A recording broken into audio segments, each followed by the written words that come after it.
new theory about human nature was put forward by Sigmund Freud.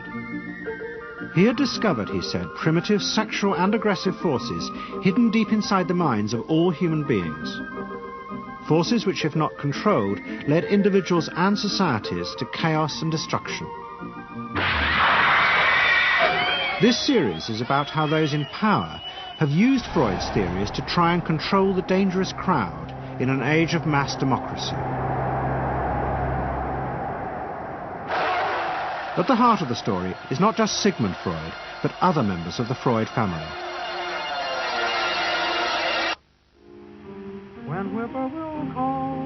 This episode is about Freud's American nephew, Edward Bernays. Bernays is almost completely unknown today, but his influence on the 20th century was nearly as great as his uncle's.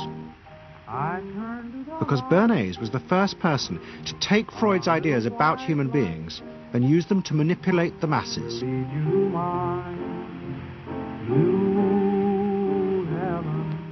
He showed American corporations for the first time how they could make people want things they didn't need by linking mass-produced goods to their unconscious desires.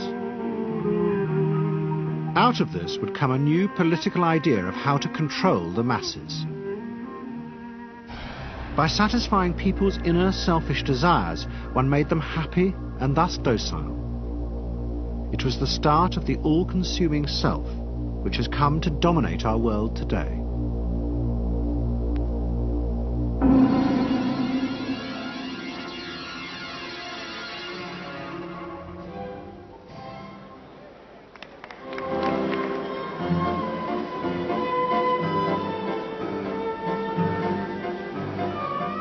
Freud's ideas about how the human mind works have now become an accepted part of society, as have psychoanalysts. Every year, the psychotherapist's ball is held in a grand palace in Vienna. This is the psychotherapy ball. Psychotherapists come, some advanced patients come, or former patients come, and many other people, friends, but also people from the Viennese society who like to go to a nice, elegant, comfortable ball. But it was not always so. 100 years ago, Freud's ideas were hated by Viennese society. At that time, Vienna was the centre of a vast empire ruling Central Europe. And to the powerful nobility of the Habsburg court, Freud's ideas were not only embarrassing, but the very idea of examining and analysing one's inner feelings was a threat to their absolute control. You see, at that time, these people had the power. And of course, you just were not allowed to show your bloody feelings. I mean, you just couldn't. You know, I mean, you couldn't, if you were unhappy. Can you imagine, for instance, you sit somewhere in the country in a castle, you are deeply unhappy, you are a woman. You couldn't go to your maid and cry on her shoulders, or you couldn't go into the village and complain, you know, about your feelings. I mean, you couldn't, it was like selling yourself to somebody. You just couldn't, you know, because they had to respect you.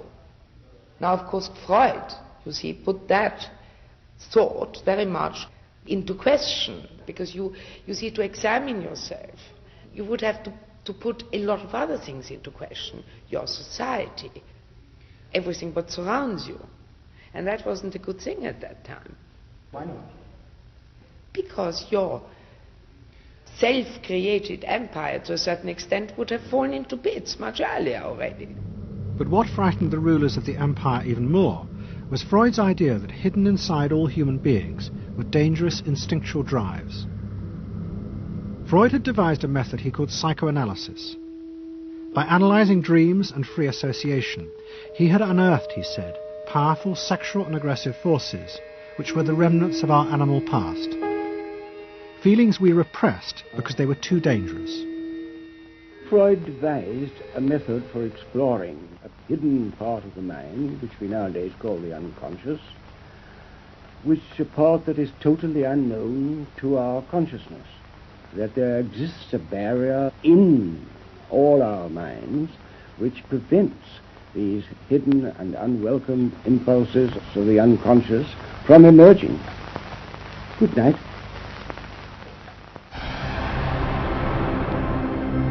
In 1914, the Austro-Hungarian Empire led Europe into war. As the horror mounted, Freud saw it as terrible evidence of the truth of his findings. The saddest thing, he wrote, is that this is exactly the way we should have expected people to behave, from our knowledge of psychoanalysis. Governments had unleashed the primitive forces in human beings, and no one seemed to know how to stop them.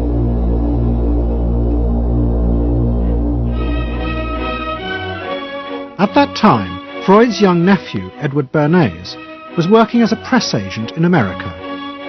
His main client was the world-famous opera singer Caruso, who was touring the United States.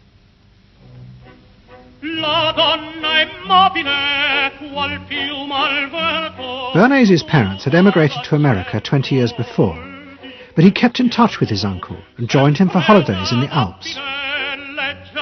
But Bernays was now about to return to Europe for a very different reason. On the night that Caruso opened in Toledo, Ohio, America announced it was entering the war against Germany and Austria. As a part of the war effort, the US government set up a Committee on Public Information, and Bernays was employed to promote America's war aims in the press.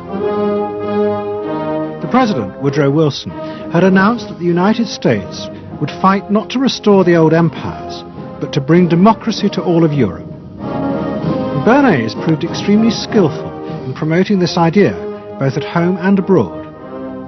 And at the end of the war, he was asked to accompany the President to the Paris Peace Conference. Then, to my surprise, they asked me to go over with Woodrow Wilson to the peace conference. And at the age of 26, I was in Paris for the entire time of the peace conference that was held in the suburb of Paris, and we worked to make the world safe for democracy. That was a big slogan. Wilson's reception in Paris astounded Bernays and the other American propagandists. Their propaganda had portrayed Wilson as a liberator of the people, a man who would create a new world in which the individual would be free. They had made him a hero of the masses. And as he watched the crowds surge around Wilson, Bernays began to wonder whether it would be possible to do the same type of mass persuasion, but in peacetime. When I came back to the United States, I decided that if you could use propaganda for war, you could certainly use it for peace.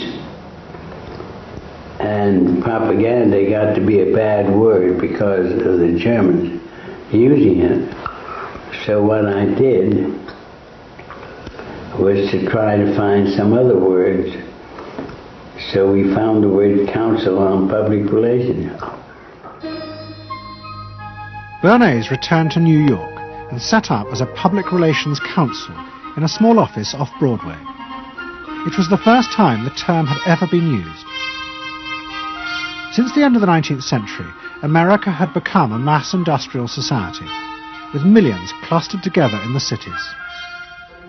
Bernays was determined to find a way to manage and alter the way these new crowds thought and felt.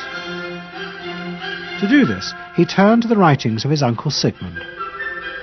While in Paris, Bernays had sent his uncle a gift of some Havana cigars. In return, Freud had sent him a copy of his General Introduction to Psychoanalysis. Bernays read it, and the picture of hidden irrational forces inside human beings fascinated him. He wondered whether he might make money by manipulating the unconscious. What Eddie got from Freud was indeed this idea that there is a lot more going on in human decision-making, not only among individuals, but even more importantly among groups, than this idea that information drives behavior.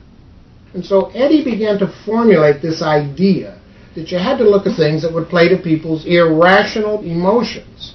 And you see, that moved Eddie immediately into a different category from other people in his field and most government officials and managers of the day who thought if you just hit people with all this factual information, they would look at that and say, oh, of course. And Eddie knew that was not the way the world worked.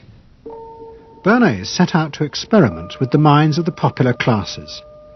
His most dramatic experiment was to persuade women to smoke. At that time, there was a taboo against women smoking, and one of his early clients, George Hill, the president of the American Tobacco Corporation, asked Bernays to find a way of breaking it. He said, we're losing half of our market because men have invoked a taboo against women smoking in public. Can you do anything about that? I said, let me think about it. And then I said, have I your permission to see a psychoanalyst to find out what cigarettes mean to women? He said, what'll it cost? So I called up Dr. Brill, A.A. Brill, who was a leading psychoanalyst in New York at that time. How come you didn't call your uncle? Why didn't you call your uncle? Because he was in Vienna. A.A. Brill was one of the first psychoanalysts in America, and for a large fee he told Bernays that cigarettes were a symbol of the penis and of male sexual power. He told Bernays that if he could find a way to connect cigarettes with the idea of challenging male power, then women would smoke, because then they would have their own penises. Every year, New York held an Easter Day parade to which thousands came, and Bernays decided to stage an event there. He persuaded a group of rich debutantes to hide cigarettes under their clothes.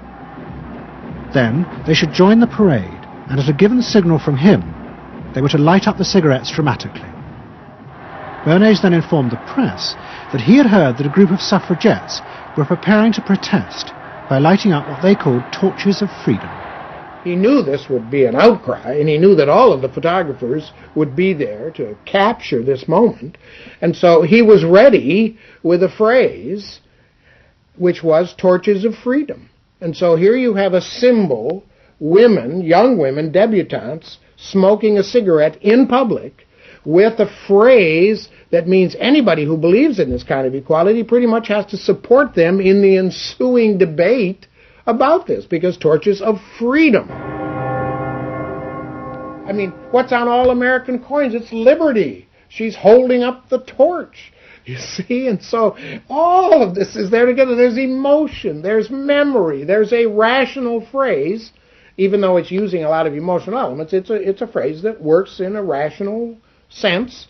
All of this is together. And so the next day, this was not just in all of the New York papers, it was across the United States and around the world. And from that point forward, the sale of cigarettes to women began to rise. He had made them socially acceptable with a single symbolic act.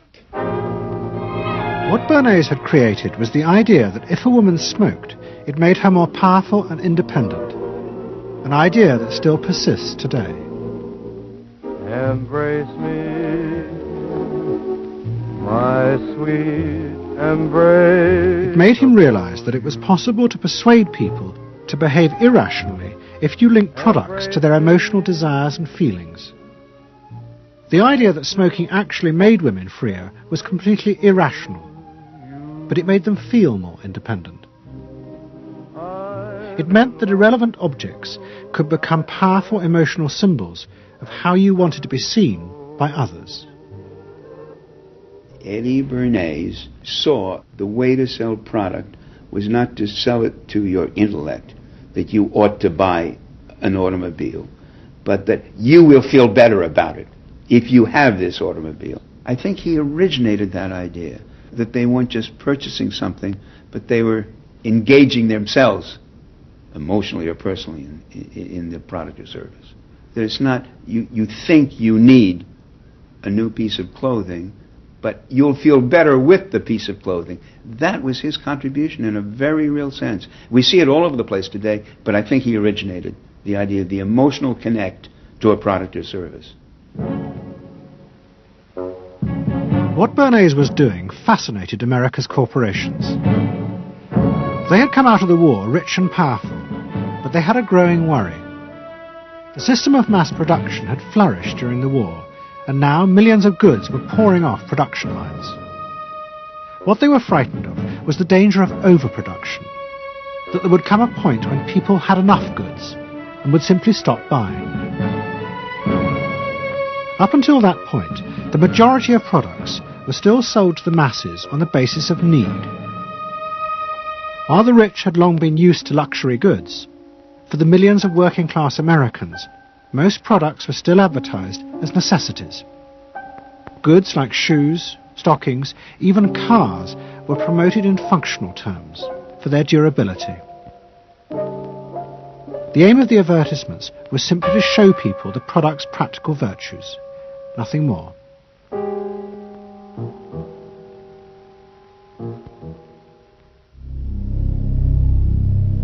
What the corporations realized they had to do was transform the way the majority of Americans thought about products.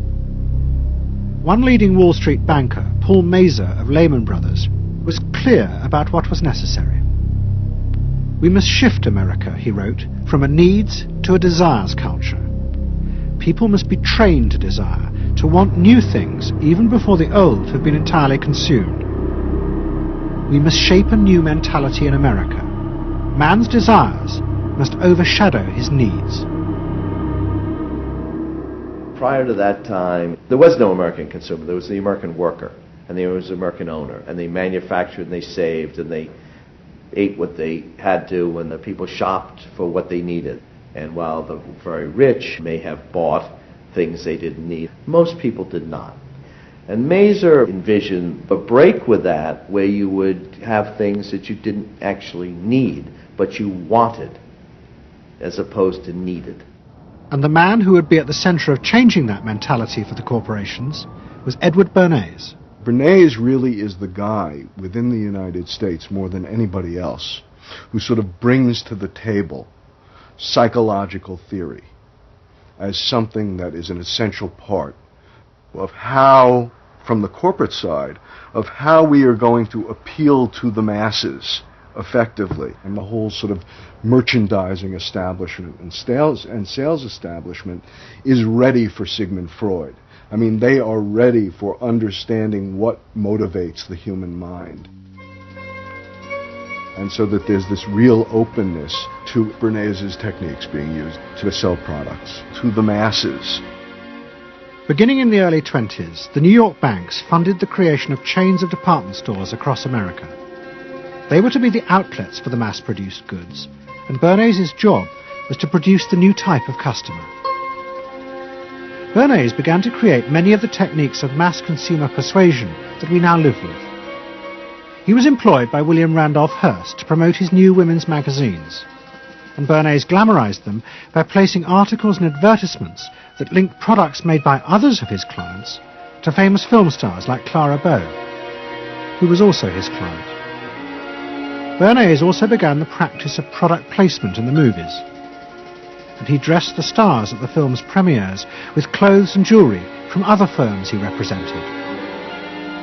He was, he claimed, the first person to tell car companies they could sell cars as symbols of male sexuality. He employed psychologists to issue reports that said products were good for you, and then pretended they were independent studies. He organised fashion shows in the department stores, and paid celebrities to repeat the new and essential message: you bought things not just for need, but to express your inner sense of yourself to others. There's a psychology of dress. Have you ever thought about it? How it can express your character? You all have interesting characters, but some of them are all hidden. I wonder why you all want to dress always the same, with the same hats and the same coats. I'm sure all of you are interesting and have wonderful things about you, but looking at you in the street, you all look so much the same. And that's why I'm talking to you about the psychology of dress. Try and express yourselves better in your dress. Bring out certain things that you think are hidden. I wonder if you've thought of this angle of your personality. I'd like to ask you some questions. Why do you like short skirts? Oh, because there's more to see. More to see, eh? What good does that do you? Excellent answer. It makes you more attractive. Does?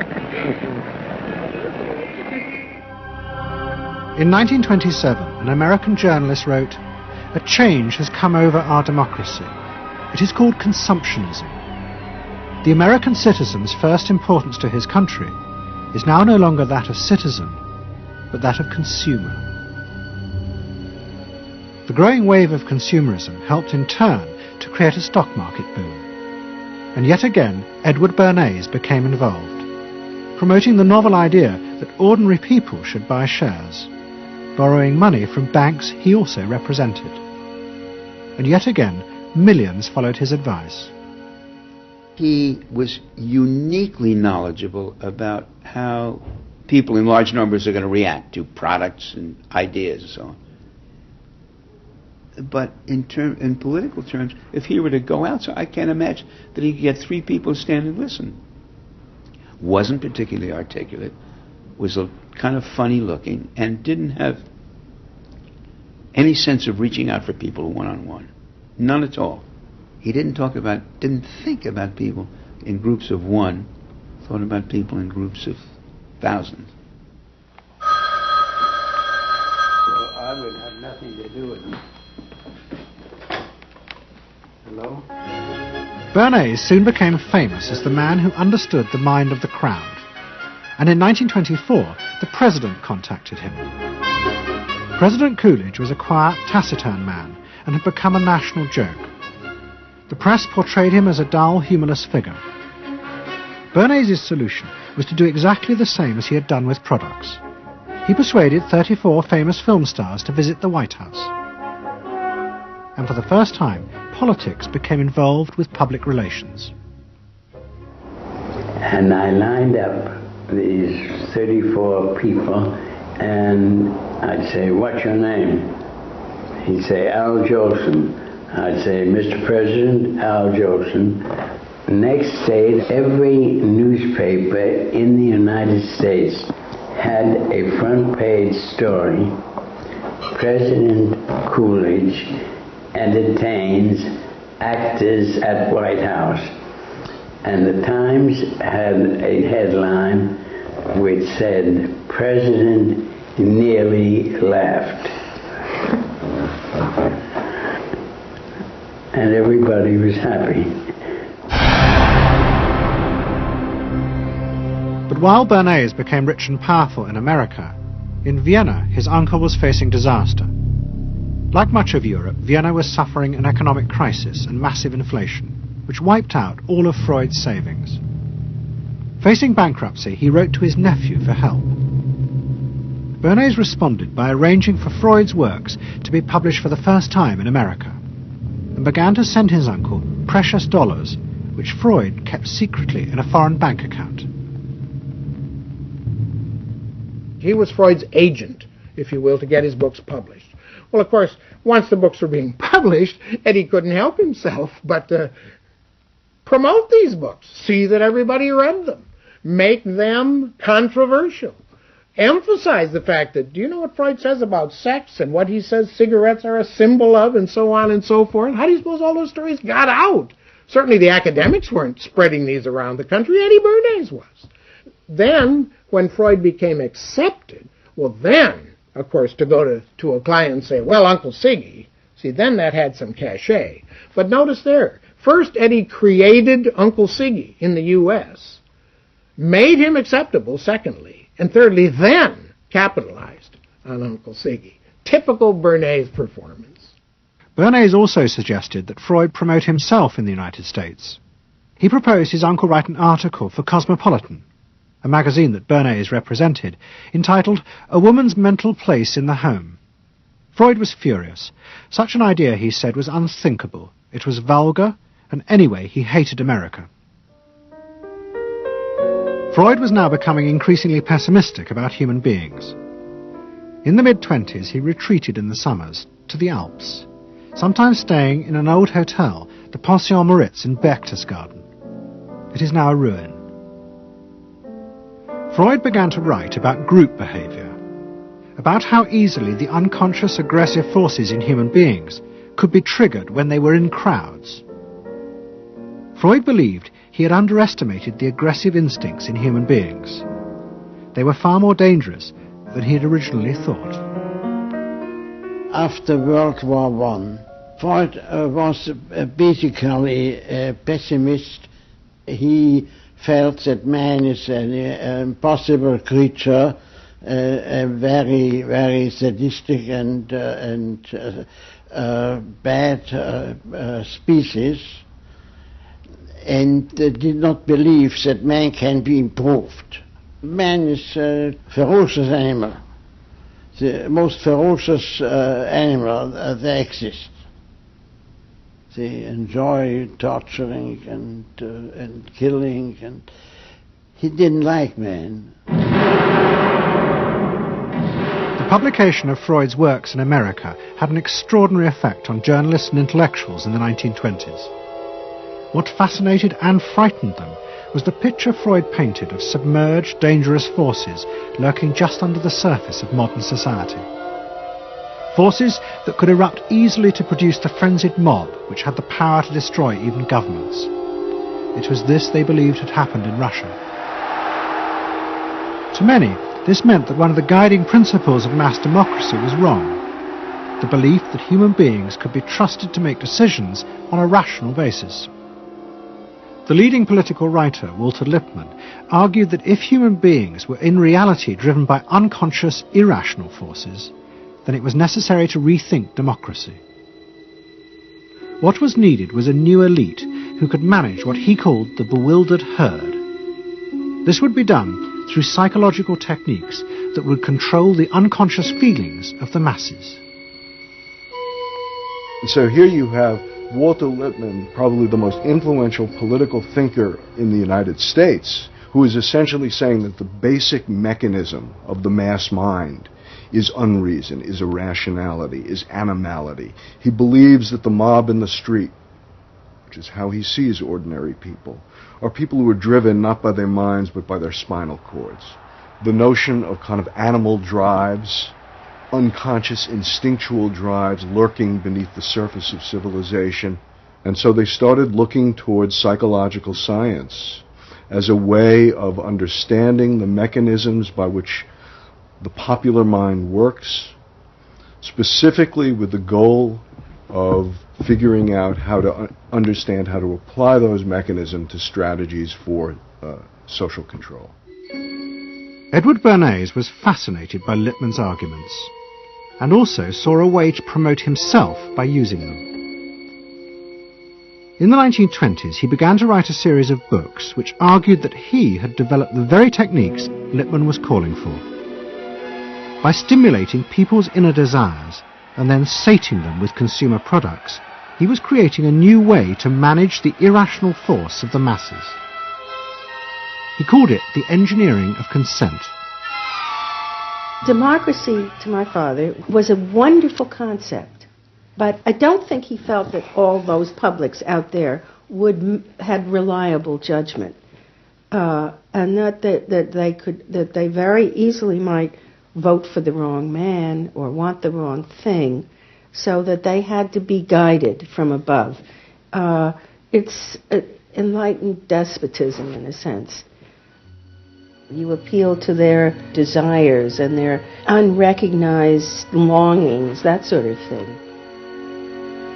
That you can tap into their deepest desires or their deepest fears and use that to your own purposes. And then, in 1928, a president came to power who agreed with Bernays. President Hoover was the first politician to articulate the idea that consumerism had become the central motor of American life. After his election, he told a group of advertisers and public relations men, "You have taken over the job of creating desire and have transformed people into constantly moving happiness machines. Machines which have become the key to economic progress." What was beginning to emerge in the 1920s was a new idea of how to run mass democracy.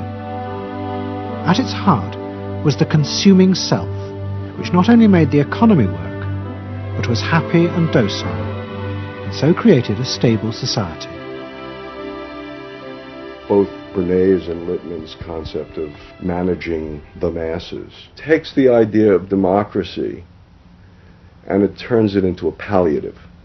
It turns it into giving people some kind of feel-good medication that will respond to an immediate pain or an immediate yearning, but will not alter the objective circumstances one iota. I mean, democracy really, the idea of democracy at its heart was about changing the relations of power that had governed the world for so long. And Bernays' concept of democracy was one of maintaining the relations of power, even if it meant that one needed to sort of stimulate the psychological lives of the public. And in fact, in his mind, that was what was necessary. That if you can keep stimulating the irrational self, then leadership can basically go on doing what it wants to do. Bernays now became one of the central figures in a business elite that dominated American society and politics in the 1920s. He also became extremely rich and lived in a suite of rooms in one of New York's most expensive hotels, where he gave frequent parties. Oh my goodness, he had a home in the corner suite of the Sherry Netherland Hotel. And here's this wonderful suite with all these windows looking out on Central Park and across at the plaza and on the square. And he would use this place to hold a soiree. The mayor would come, all the media leaders would come, the political leaders, the business leaders, the people in the arts. I mean, it was a who's who. People wanted to know Eddie Bernays because, you know, he himself became a sort of a famous man, a sort of a magician who could make these things happen. He knows everybody. He knows the mayor and he knows the senator, and he calls politicians on the telephone as if he did get literally a high or a bang out of doing what he did. And that's fine, but it can be a little hard on the people around you, especially when you make other people feel stupid. People who worked for him were stupid, and children were stupid, and if people did things in a way that he wouldn't have done them, they were stupid. It was a word that he used over and over and over, dope and stupid. And the masses? They were stupid.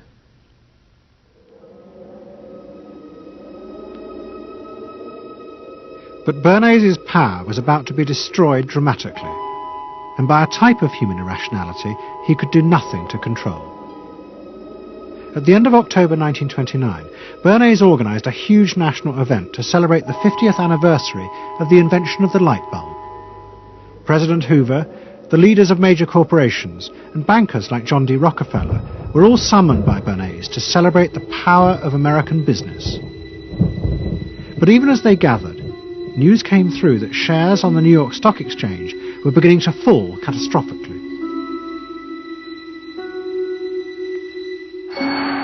Throughout the 1920s, speculators had borrowed billions of dollars. The banks had promoted the idea that this was a new era where market crashes were a thing of the past. But they were wrong. What was about to happen was the biggest stock market crash in history. Investors had panicked and begun to sell in a blind, relentless fury that no reassurance by bankers or politicians could halt. And on the 29th of October 1929, the market collapsed.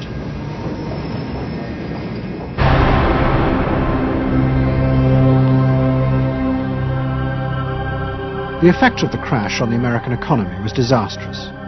Faced with recession and unemployment, millions of American workers stopped buying goods they didn't need. The consumer boom that Bernays had done so much to engineer disappeared, and he and the profession of public relations fell from favour. Bernays' brief moment of power seemed to be over.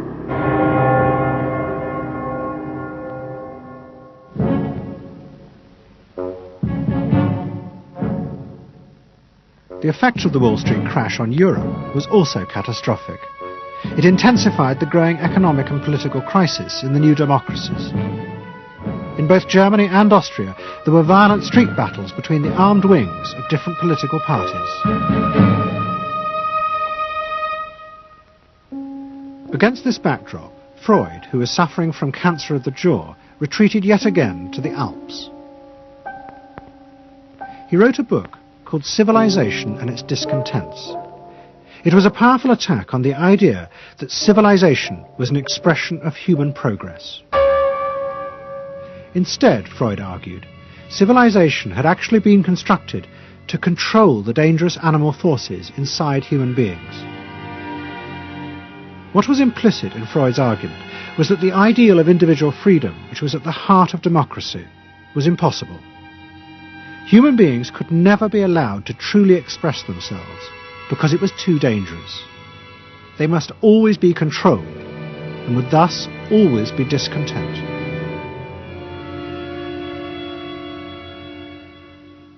Man doesn't want to be civilized, and he is civilization brings discontent, but it's necessary to survival. Otherwise he couldn't survive. So he must be discontent, because this would be the only way to keep him within limits. But what did Freud think about the idea of the equality of man? He didn't believe in it.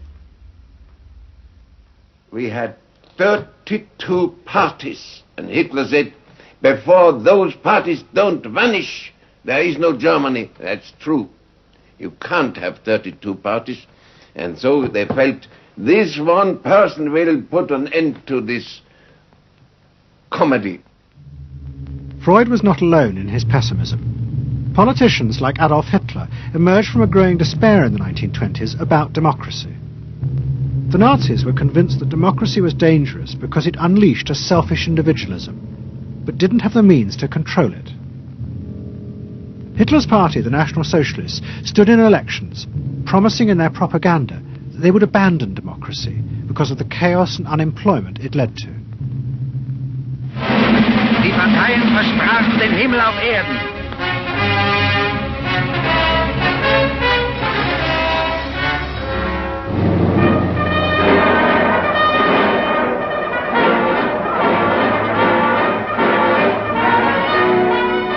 In March 1933, the National Socialists were elected to power in Germany, and they set out to create a society that would control human beings in a different way.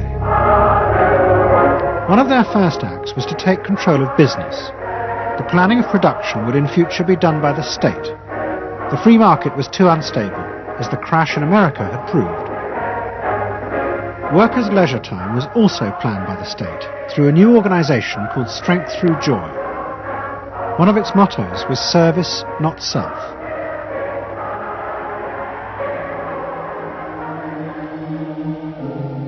But the Nazis did not see this as a return to an old form of autocratic control.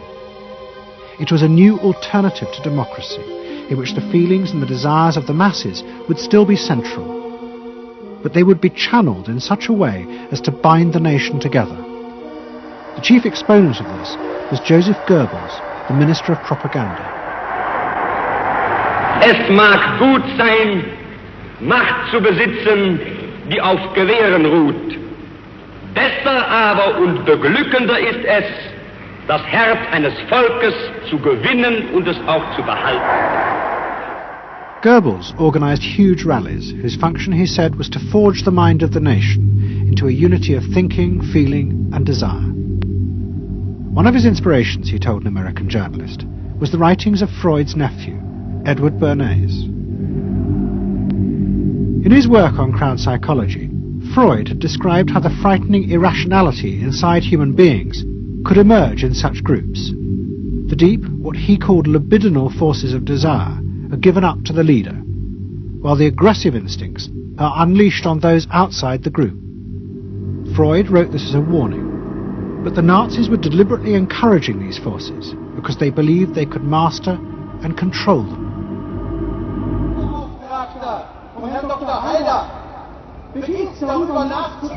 Freud was saying that masses are bound by libidinal forces.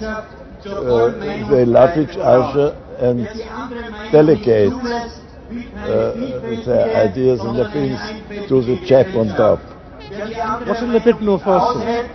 What are libidinal forces? Well, forces of love. Not hate. No, hate is delegated to the others outside.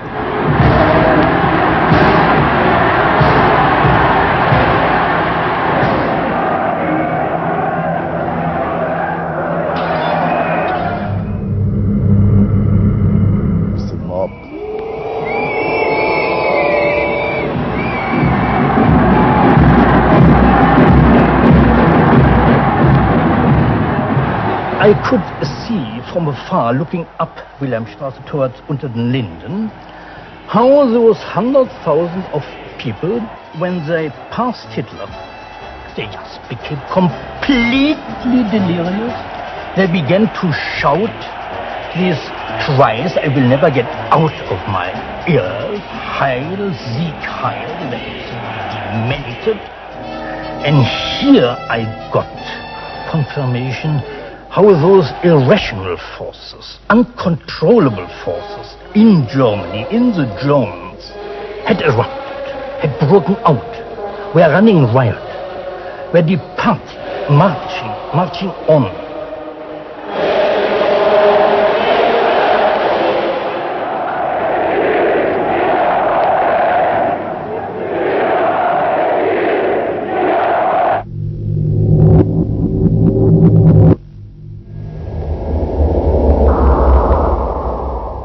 And in America too, democracy was under threat from the force of the angry mob. The effect of the stock market crash had been disastrous. There was growing violence as an angry population took out their frustration on the corporations who were seen to have caused this disaster. Then, in 1932, a new president was elected who was also going to use the power of the state to control the free market. But his aim was not to destroy democracy, but to strengthen it. And to do this, he was going to develop a new way of dealing with the masses. I am prepared, under my constitutional duty, to recommend the measures that a stricken nation in the midst of a stricken world may require. But in the event that the national emergency is still critical, I shall not evade the clear course of duty that will then confront me. I shall ask the Congress for the one remaining instrument to meet the crisis: broad executive power.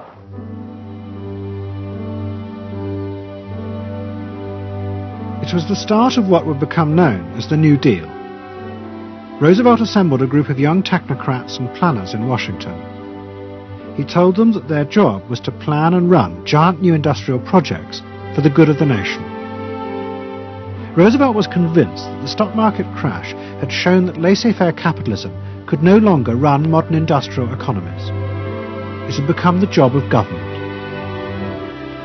Big business was horrified, but the New Deal attracted the admiration of the Nazis, especially Joseph Goebbels.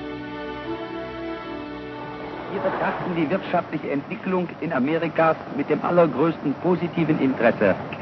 Und wir sind dort der festen Überzeugung, dass Präsident Roosevelt und seine Berater auf dem richtigen Wege sind. Es handelt sich in der Tat um das größte wirtschaftliche und soziale Problem aller Zeiten. Die vielen Millionen Arbeitslosen, die ihre Plätze an den Maschinen und in den Kontoren verloren haben, wieder an ihre alten Arbeitsstellen zurückzuführen. Das kann nicht allein der privaten Initiative überlassen werden. Ausschlaggebend ist, dass die öffentliche Hand mit positiven Maßnahmen eingreift. But although Roosevelt, like the Nazis, was trying to organize society in a different way, unlike the Nazis, he believed that human beings were rational and could be trusted to take an active part in government. Roosevelt believed it was possible to explain his policies to ordinary Americans and take into account their opinions. To do this, he was helped by the new ideas of an American social scientist called George Gallup. Favorite reading of New Deal Washington, the survey of U.S. public opinion. From offices at Princeton, New Jersey, a famed statistician, Dr. George Gallup, tells Washington from week to week what the nation is thinking. And in New York, Fortune magazine's analyst, Elmo Roper, compiles for publication a continuous record of the nation's approval or disapproval of how the country is being run. Gallup and Roper rejected Bernays' view that human beings were at the mercy of unconscious forces and so needed to be controlled. Their system of opinion polling was based on the idea that people could be trusted to know what they wanted. They argued that one could measure and predict the opinions and behaviour of the public if one asked strictly factual questions and avoided manipulating their emotions. Well, how about this one? Do you think Franklin D. Roosevelt's New Deal has been bad for the nation in general? No, that question's loaded. It automatically suggests an answer. Well, how about this? Is your present feeling toward President Roosevelt one of general approval or general disapproval? That's better. Prior to scientific polling, the view of many people was that you couldn't trust public opinion. It was irrational, that it was ill-informed, it was chaotic, unruly, and so forth. And so that opinion should be dismissed. But with scientific polling, I think it established very clearly that people are rational, that they do make good decisions, and this offers democracy a chance to be truly informed by the public, giving everybody a voice in the way the country is run. I know my father wouldn't necessarily say the voice of the public is the voice of God, but he did feel very much that the voice of the people is a rational voice and should be heard. What Roosevelt was doing was forging a new connection between the masses and politicians. No longer were they irrational consumers who were managed by sating their desires. Instead, they were sensible citizens who could take part in the governing of the country. In 1936, Roosevelt stood for re-election. He promised further control over big business. To the corporations, it was the beginning of a dictatorship.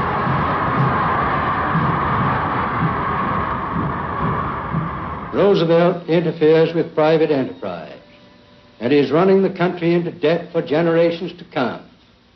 The way to get recovery is to let business alone. But Roosevelt was triumphantly re-elected.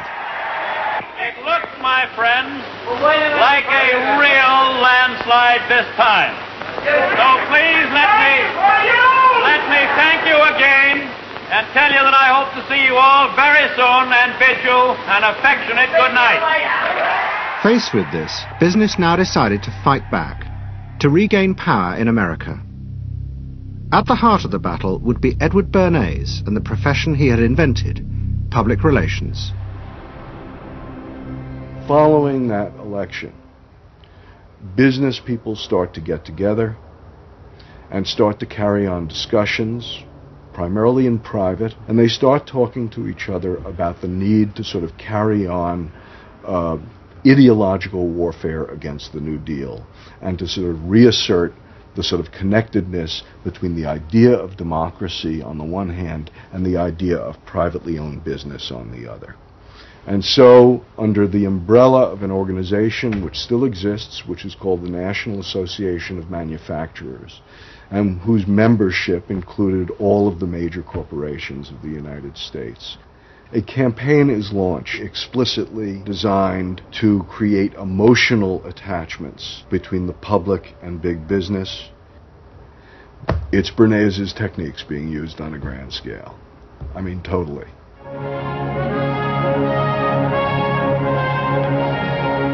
The General Motors Parade of Progress, traveling the high roads and by roads of America, bringing to millions of Americans in their own hometown the fascinating story behind modern industry, showing... The campaign set out to show dramatically that it was business, not politicians, who had created modern America. A better mode of living for all of us.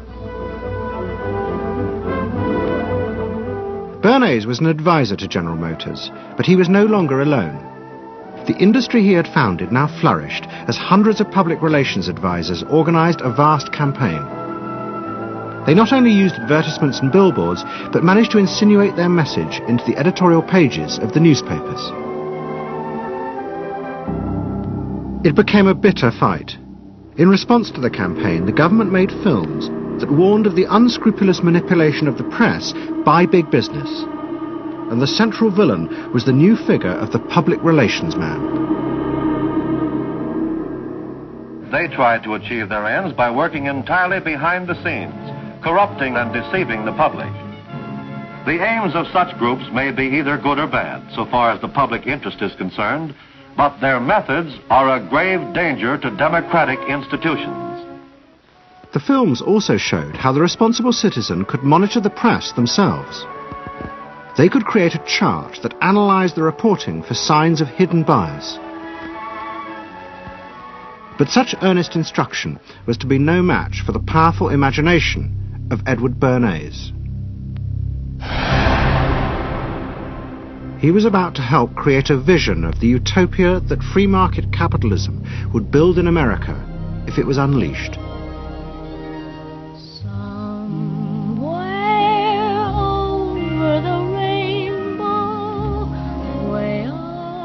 In 1939, New York hosted the World's Fair.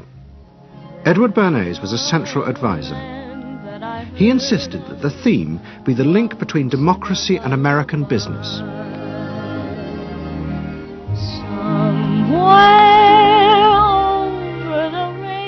At the heart of the fair was a giant white dome that Bernays named Democracity. And the central exhibit was a vast working model of America's future, constructed by the General Motors Corporation. To my father, the World's Fair was an opportunity to keep the status quo, that is, capitalism, in a democracy. Democracy and capitalism, that marriage, right, linking, just like that. He did that by manipulating people and getting them to think that you couldn't have real democracy in anything but a capitalist society, which was capable of doing anything, of creating these wonderful highways, of making, moving pictures inside everybody's house, of telephones that didn't need cords, of sleek roadsters. I mean, it was consumerist, but at the same time, you inferred that in a funny way, democracy and capitalism went together. The World's Fair was an extraordinary success and captured America's imagination. The vision it portrayed was of a new form of democracy, in which business responded to people's innermost desires in a way politicians could never do. But it was a form of democracy that depended on treating people not as active citizens as Roosevelt did, but as passive consumers. Because this, Bernays believed, was the key to control in a mass democracy.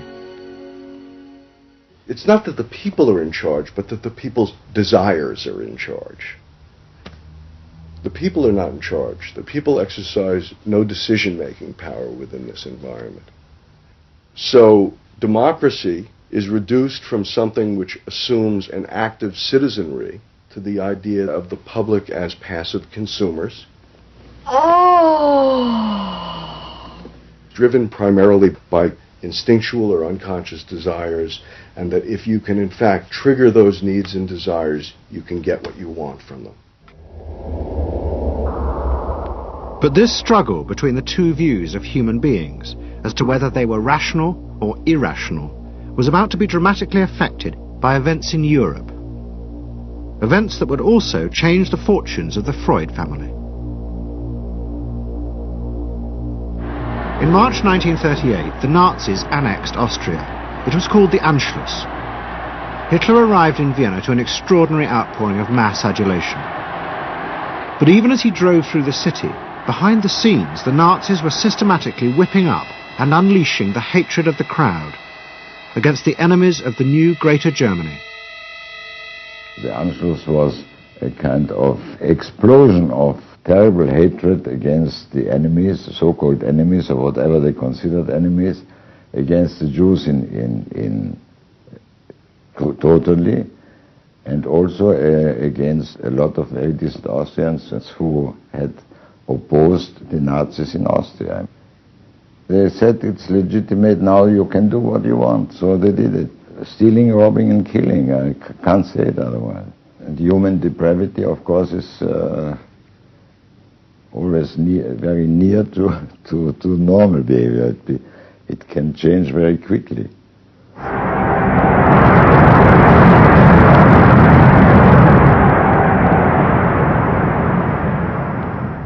As the violence and assassinations raged in Vienna, Freud decided he had to leave. His aim was to go to Britain, but he knew that Britain, like many countries, was refusing entry to most Jewish refugees. But help came from the leading psychoanalyst in Britain, Ernest Jones. He was in the same ice skating club as the Home Secretary, Sir Samuel Hoare, and Jones persuaded Hoare to issue Freud a British work permit. And in May 1938, Freud, his daughter Anna, and other members of his family set off for London.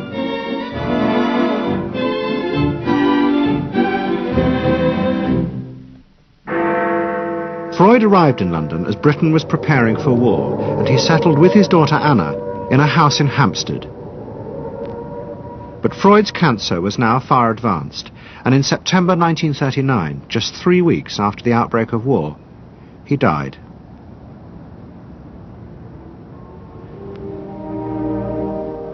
The Second World War would utterly transform the way governments saw democracy and the people they governed. Next week's programme will show how the American government, as a result of the war, became convinced there were savage, dangerous forces hidden inside all human beings, forces that needed to be controlled. The terrible evidence from the death camps seemed to show what happened when these forces were unleashed. And politicians and planners in post-war America would come to believe that hidden under the surface of their own population were the same dangerous forces.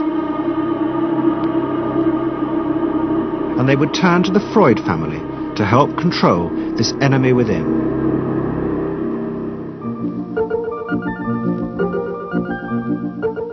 And ever adaptable, Edward Bernays would work not just for the American government, but the CIA.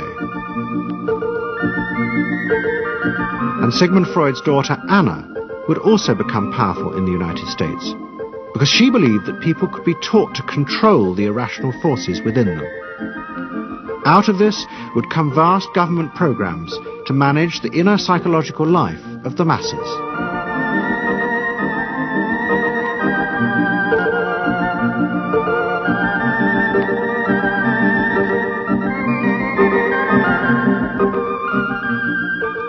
The Century of the Self continues next Sunday night on BBC Two, same time, 8 o'clock. Tonight, the final part of SAS next.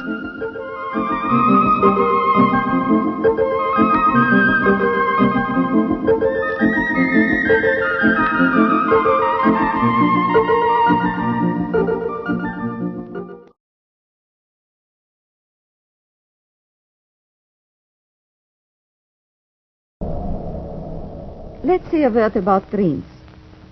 We all have thoughts which we never knew we had. They are too uncomfortable, too incompatible with our adult self to be remembered. Yet they are often disturbing, rumbling under the surface like lava in a volcano. The dream is the royal road to these thoughts, the royal road to the unconscious. This is the story of how Sigmund Freud's ideas about the unconscious mind were used by those in power in post-war America to try and control the masses. Politicians and planners came to believe that Freud was right to suggest that hidden deep within all human beings were dangerous and irrational desires and fears. They were convinced that it was the unleashing of these instincts that had led to the barbarism of Nazi Germany. To stop it ever happening again, they set out to find ways to control this hidden enemy within the human mind.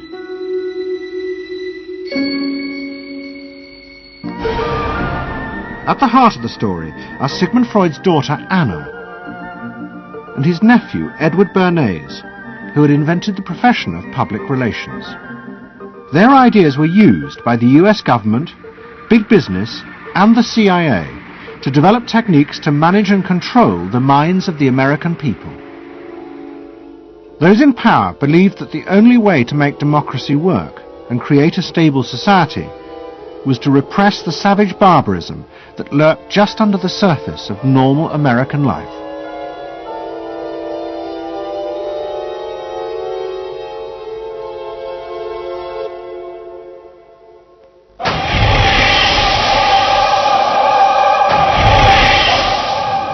The story begins in the middle of the fierce fighting of the Second World War. As the fighting intensified, the American army was faced by an extraordinary number of mental breakdowns among its troops. 49% of all soldiers evacuated from combat were sent back because they suffered from mental problems. In desperation, the army turned to the new ideas of psychoanalysis. They made a film record of the experiment using hidden cameras. It says here on your record that you had headaches and that you had crying spells. Yes, sir. I believe in your profession is called nostalgia. In other words, homesickness. Yes, sir. Mm-hmm. It was induced when, shortly before the war, I received a picture of my sweetheart. Yes.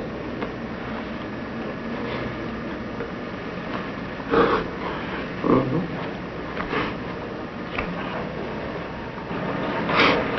I'm sorry, I can't continue. That's all right.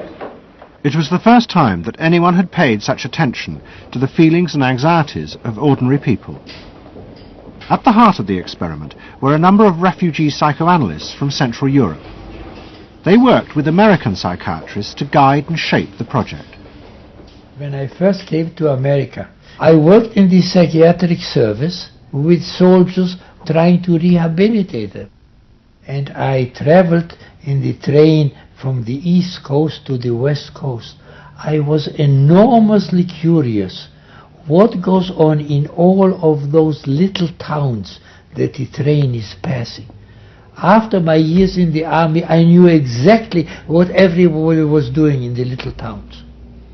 Because I saw so many people who came from there.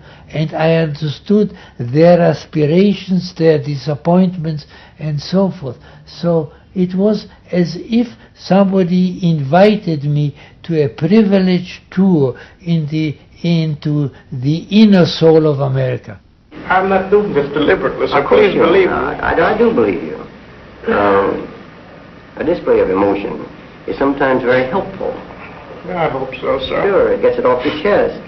Well, sir, to be perfectly honest with you, I'm very much in love with my sweetheart.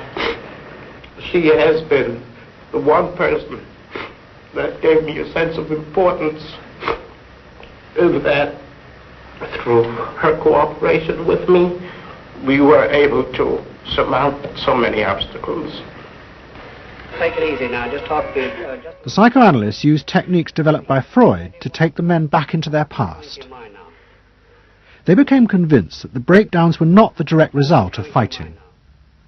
The stress of combat had merely triggered old childhood memories. These were memories of the men's own violent feelings and desires, which they had repressed because they were too frightening. Think deeply. Let's go back. When was it you... To the psychoanalysts, it was overwhelming proof of Freud's theory that underneath human beings were driven by primitive, irrational forces. You want that?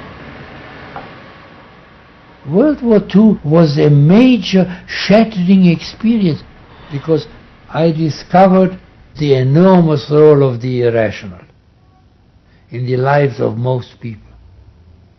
Yeah, that I can say, that I learned that the ratio between the irrational and the rational in America is very much in favor of the irrational. That there is much greater unhappiness, much more suffering, much more. A sadder country than one would imagine it from the advertisements that you get. A much more problematic country. Victory in the Second World War was celebrated as a triumph of democracy. But in private, many policymakers were worried about the implications of the analysis of the soldiers.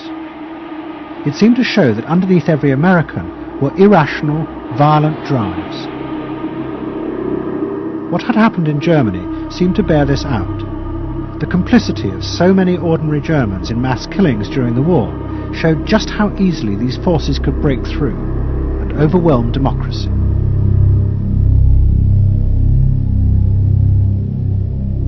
Planners and policymakers had been convinced by their experiences during World War II that human beings could act very irrationally because of this sort of teeming and raw and unpredictable emotionality, the kind of chaos that lived at the base of human personality could, in fact, infect the society, social institutions, to such a point that the society itself would become sick. That's what they believe happened in Germany, in which the irrational, the anti-democratic went wild. It was a vision of human nature as incredibly destructive, and they were terrified that Americans would in fact behave that way, or were capable of behaving that way, and they wanted to avoid a rerun of that. So what is needed is a human being that can internalize democratic values so that they are not shaken with the storm. And psychoanalysis carried in it the promise that it can be done. It opened up new vistas as to how the inner structure of the human being can be changed so that he becomes a more vital, free supporter and maintainer of democracy. The psychoanalysts were convinced they not only understood these dangerous forces, but they knew how to control them too. They would use their techniques to create democratic individuals, because democracy left to itself failed to do this.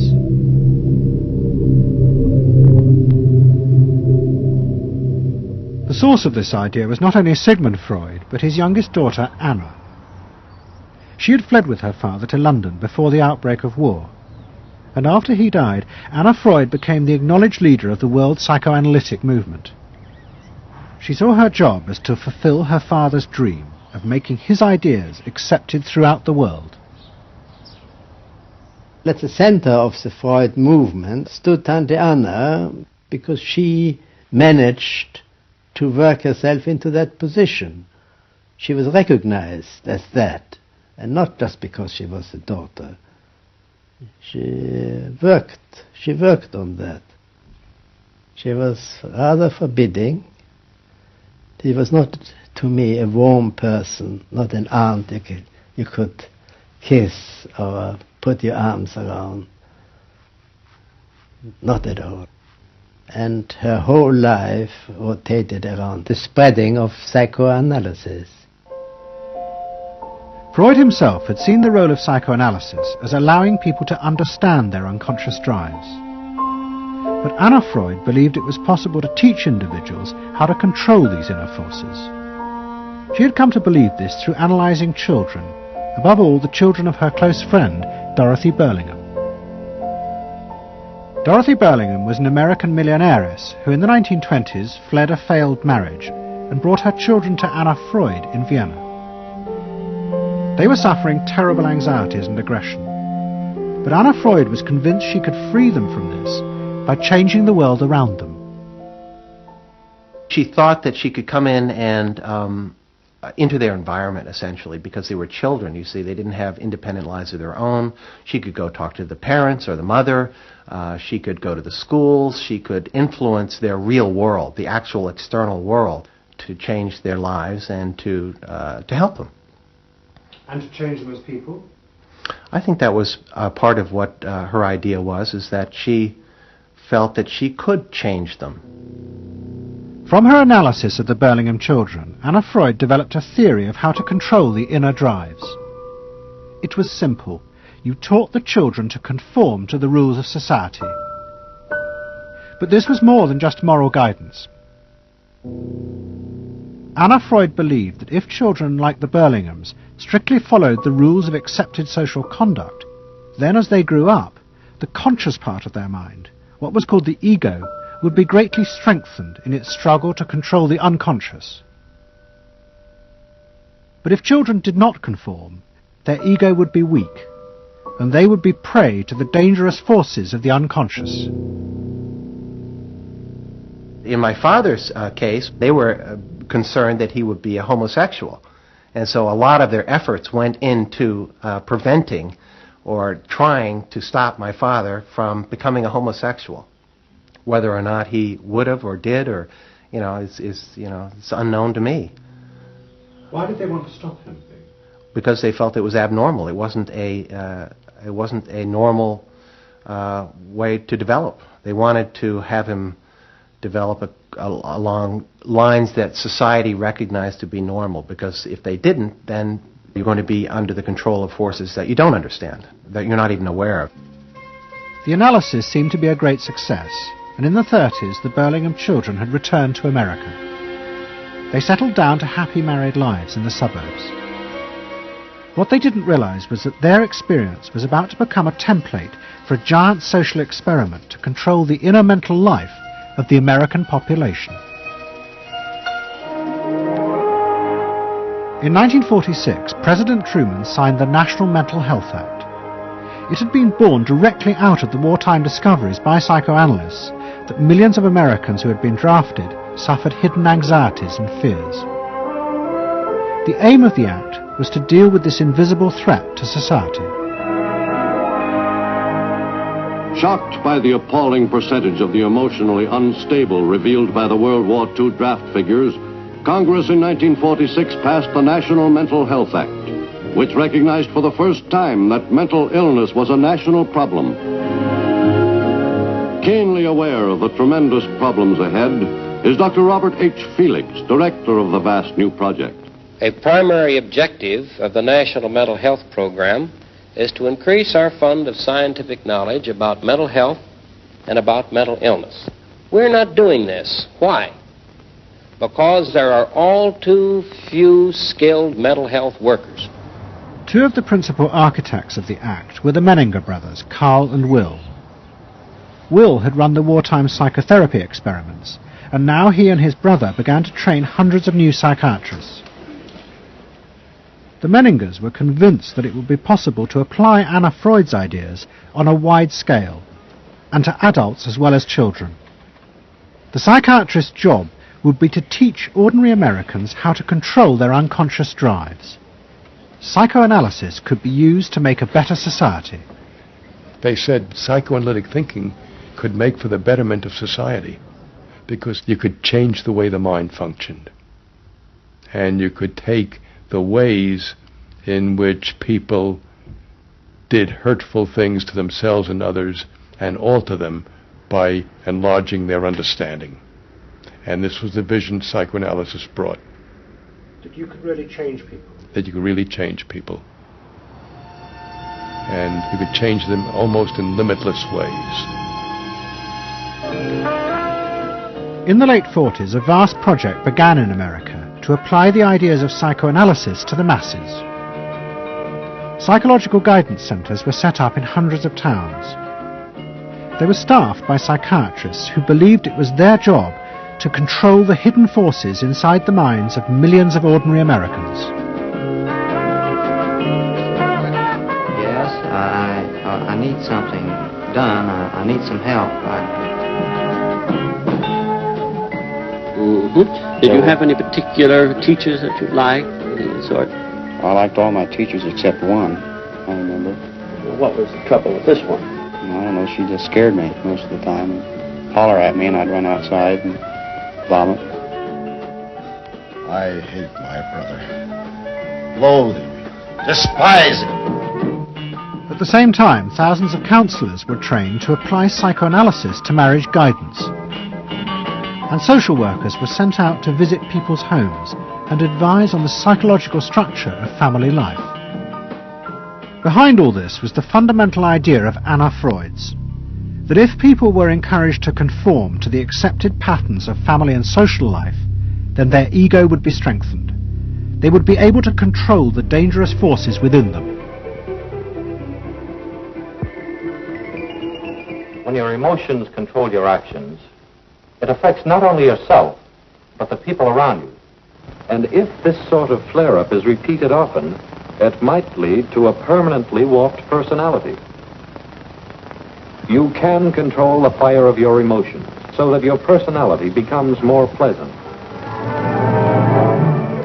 So we expect that someone who's been through that experience will be much more insightful, much more understanding, and a much better regulated person. And what happens to the And regulation includes being able to let go, as it were, to enjoy a football game or a soccer game.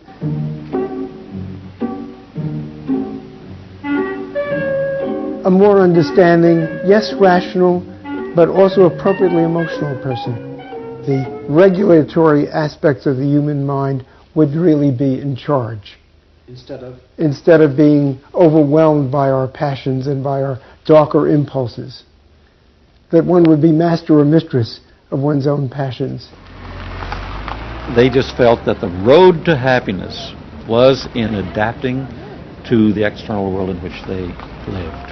That people could be uncrippled from their own neurotic conflicts and impulses, that they would not engage in self-destructive behavior, that they would in fact adapt to the reality about them. They never questioned the reality. They never questioned that it might itself be a source of evil or something to which you could not adapt without compromise or without suffering or without exploiting yourself in some way. So there was this fit with the politics of the day. And a balance of emotions is important to a well-rounded personality. But it was only the beginning of the rise to power of psychoanalysis in America. Psychoanalysts were about to move into big business and use their techniques not just to create model citizens, but model consumers.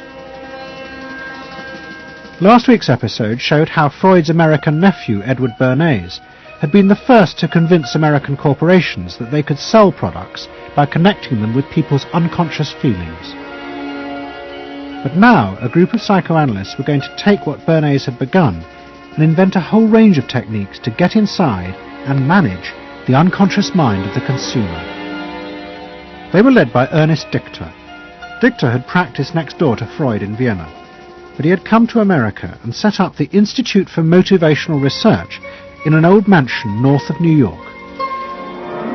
This is the Institute for Motivational Research, a place devoted to the intriguing business of finding out why people behave as they do, why they buy as they do, why they respond to advertising as they do.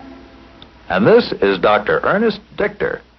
We don't go out and ask directly, why do you buy, why don't you? What we try to do instead is to understand the total personality, the self-image of the customer. We use all the resources of modern social sciences. It opens up some stimulating psychological techniques for selling any new product. Like the other psychoanalysts, Dichter believed that American citizens were fundamentally irrational beings. They could not be trusted. Their real reasons for buying products were rooted in unconscious desires and feelings.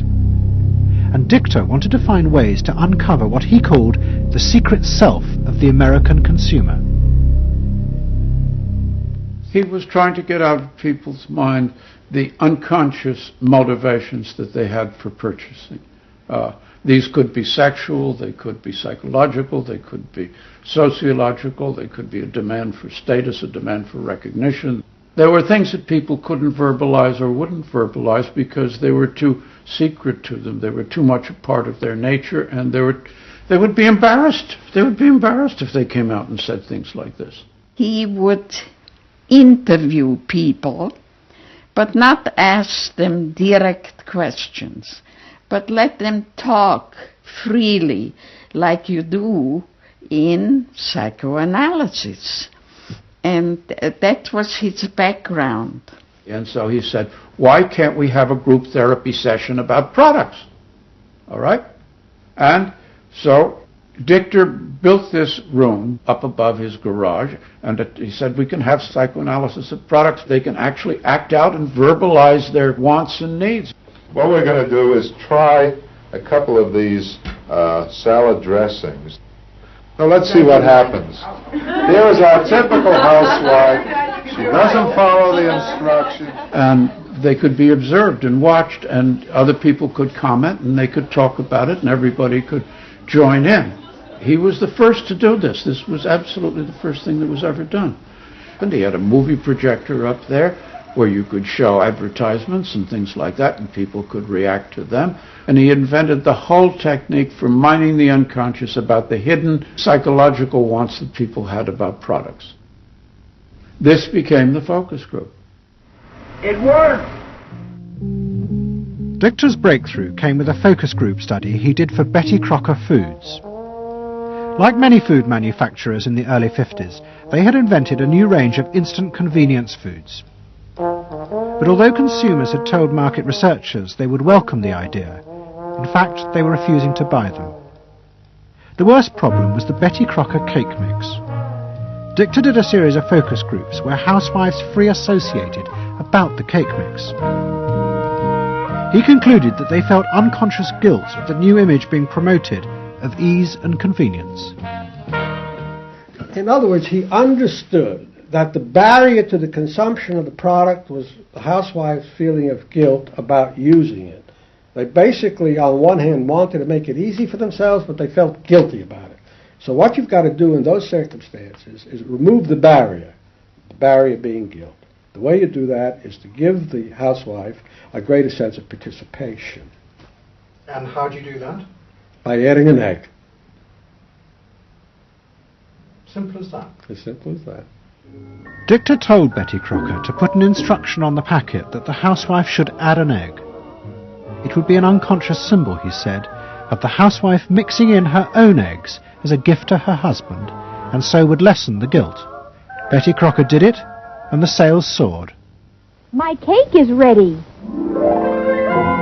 The consumer may have basic needs that the consumer himself or herself doesn't fully understand. You have to know what those needs are in order to fully exploit the consumer.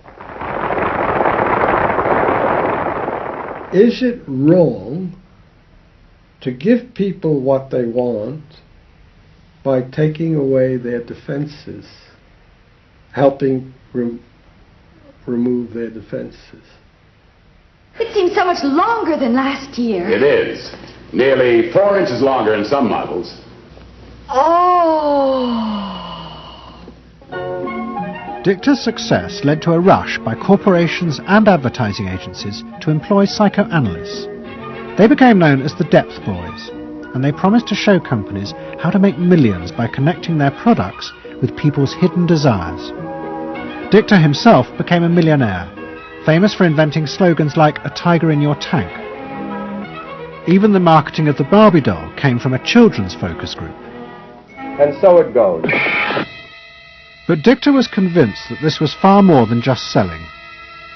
Like Anna Freud, he believed that the environment could be used to strengthen the human personality. And products had the power both to sate inner desires and give people a feeling of common identity with those around them. It was a strategy for creating a stable society. Dichter called it the strategy of desire. To understand a stable citizen, you have to know that modern man quite often tries to work off his frustrations by spending on self-gratification. Modern man is eternally ready to fill out his self-image by purchasing products which complement it. If you identify yourself with a product, it can have a therapeutic value. It improves your self-image, and you become a more secure person, and you have suddenly this confidence of going out in the world and doing what you want successfully.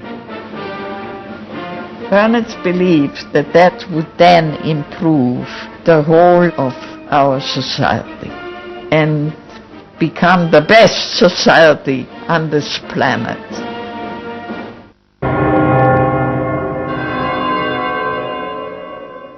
By the early 50s, the ideas of psychoanalysis had penetrated deep into American life. The psychoanalysts themselves became rich and powerful. Many had consulting rooms overlooking Central Park in New York. Politicians and famous writers like Arthur Miller and Tennessee Williams became their patients. They were seeking not just help, but to understand the hidden roots of human behavior. We were sought after. Washington was interested in what we think. You know, the important writers, important politicians were undergoing psychoanalysis. It was, we had waiting lists because there were so many patients that wanted to be analyzed. So it gave us a little bit of a swellhead.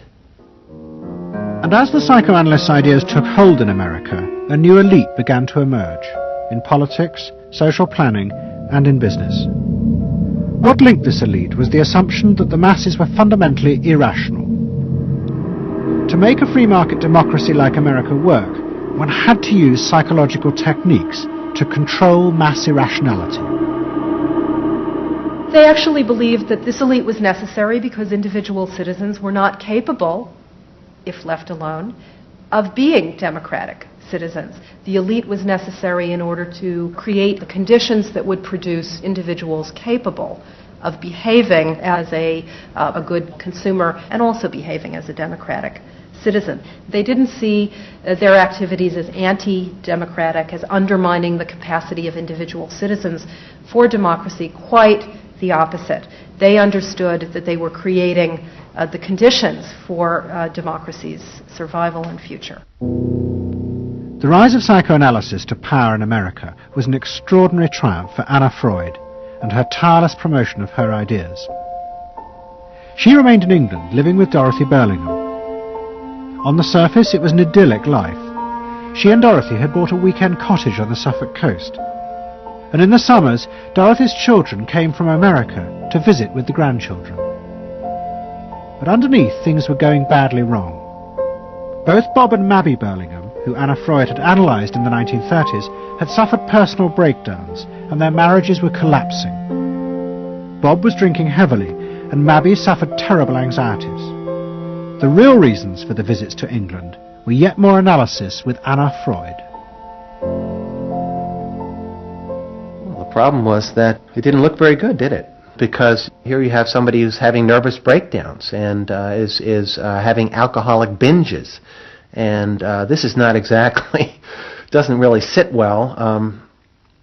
Well, you know, from a humane standpoint, obviously this is not desirable. You know, you want to help these people. But it also had the wider ramifications of everybody in analysis, in analytic circles, knew that Bob and Mabby were guinea pigs. They were the living proof that this was a wonderful process.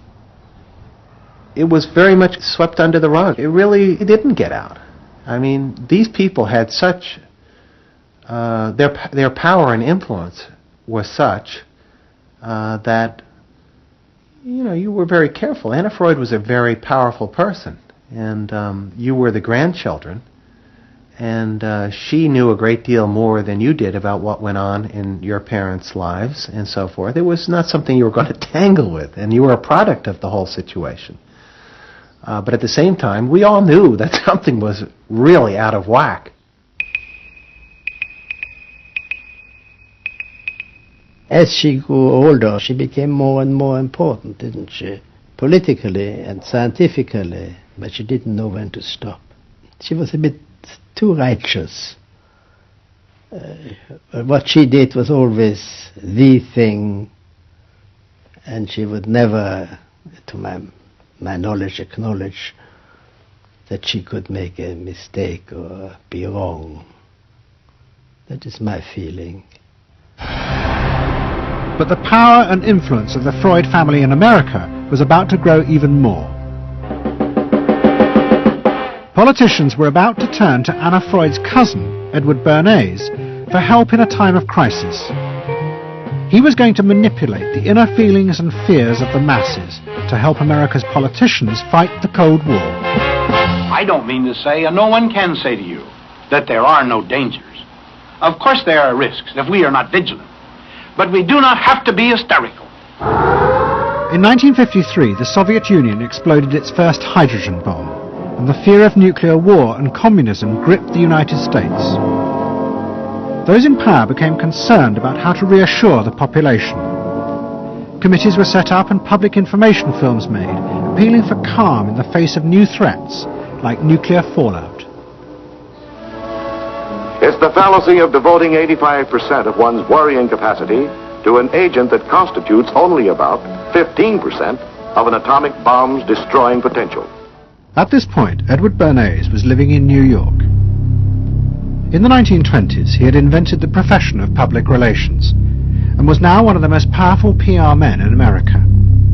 He worked for most of the major corporations and advised politicians, including President Eisenhower. Like his uncle Sigmund, Bernays was convinced that human beings were driven by irrational forces. The only way to deal with the public was to connect with their unconscious desires and fears. Bernays argued that instead of trying to reduce people's fear of communism, one should actually encourage and manipulate the fear, but in such a way as it became a weapon in the Cold War. Rational argument was fruitless. What my father understood about groups is that they are manipulable, they're malleable, and that you can tap into their deepest desires or their deepest fears and use that to your own purposes.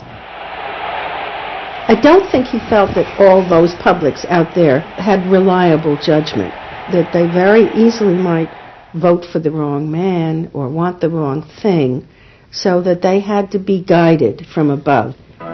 One of Bernays' main clients was the giant United Fruit Company. They owned vast banana plantations in Guatemala in Central America. For decades, United Fruit had controlled the country through pliable dictators. It was known as a banana republic. But in 1950, a young officer, Colonel Arbenz, was elected president. He promised to remove United Fruit's control over the country.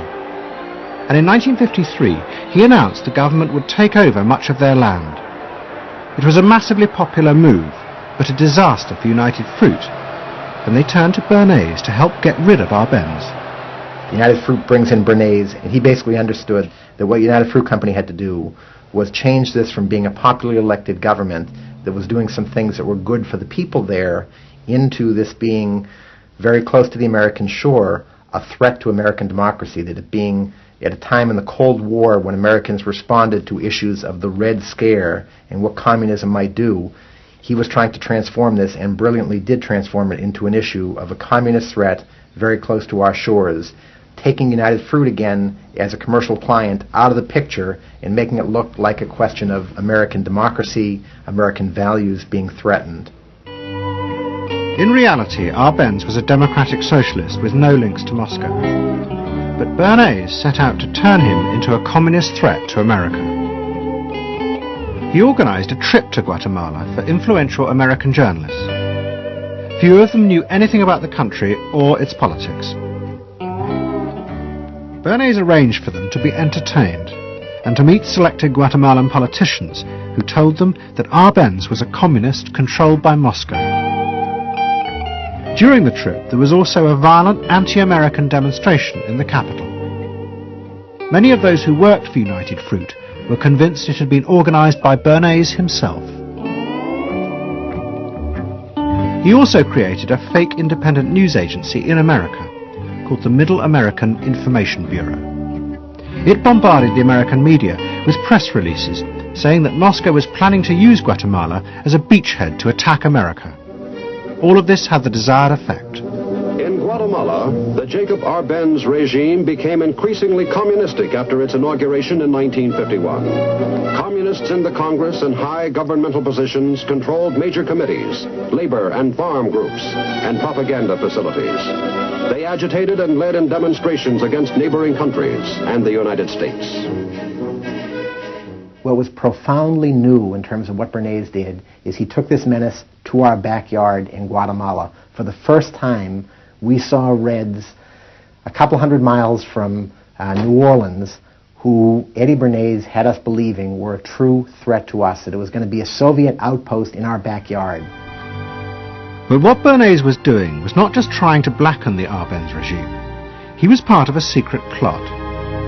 President Eisenhower had agreed that America should topple the Arbenz government, but secretly. the CIA were instructed to organize a coup. Working with the United Fruit Company, the CIA trained and armed a rebel army and found a new leader for the country called Colonel Armas. The CIA agent in charge was Howard Hunt, later one of the Watergate burglars. What we wanted to do was have a terror campaign to terrify Arbenz particularly, terrify his troops, much as the German Stuka bombers terrified the population of Holland, Belgium, and Poland at the onset of World War II, and just rendered everybody paralyzed.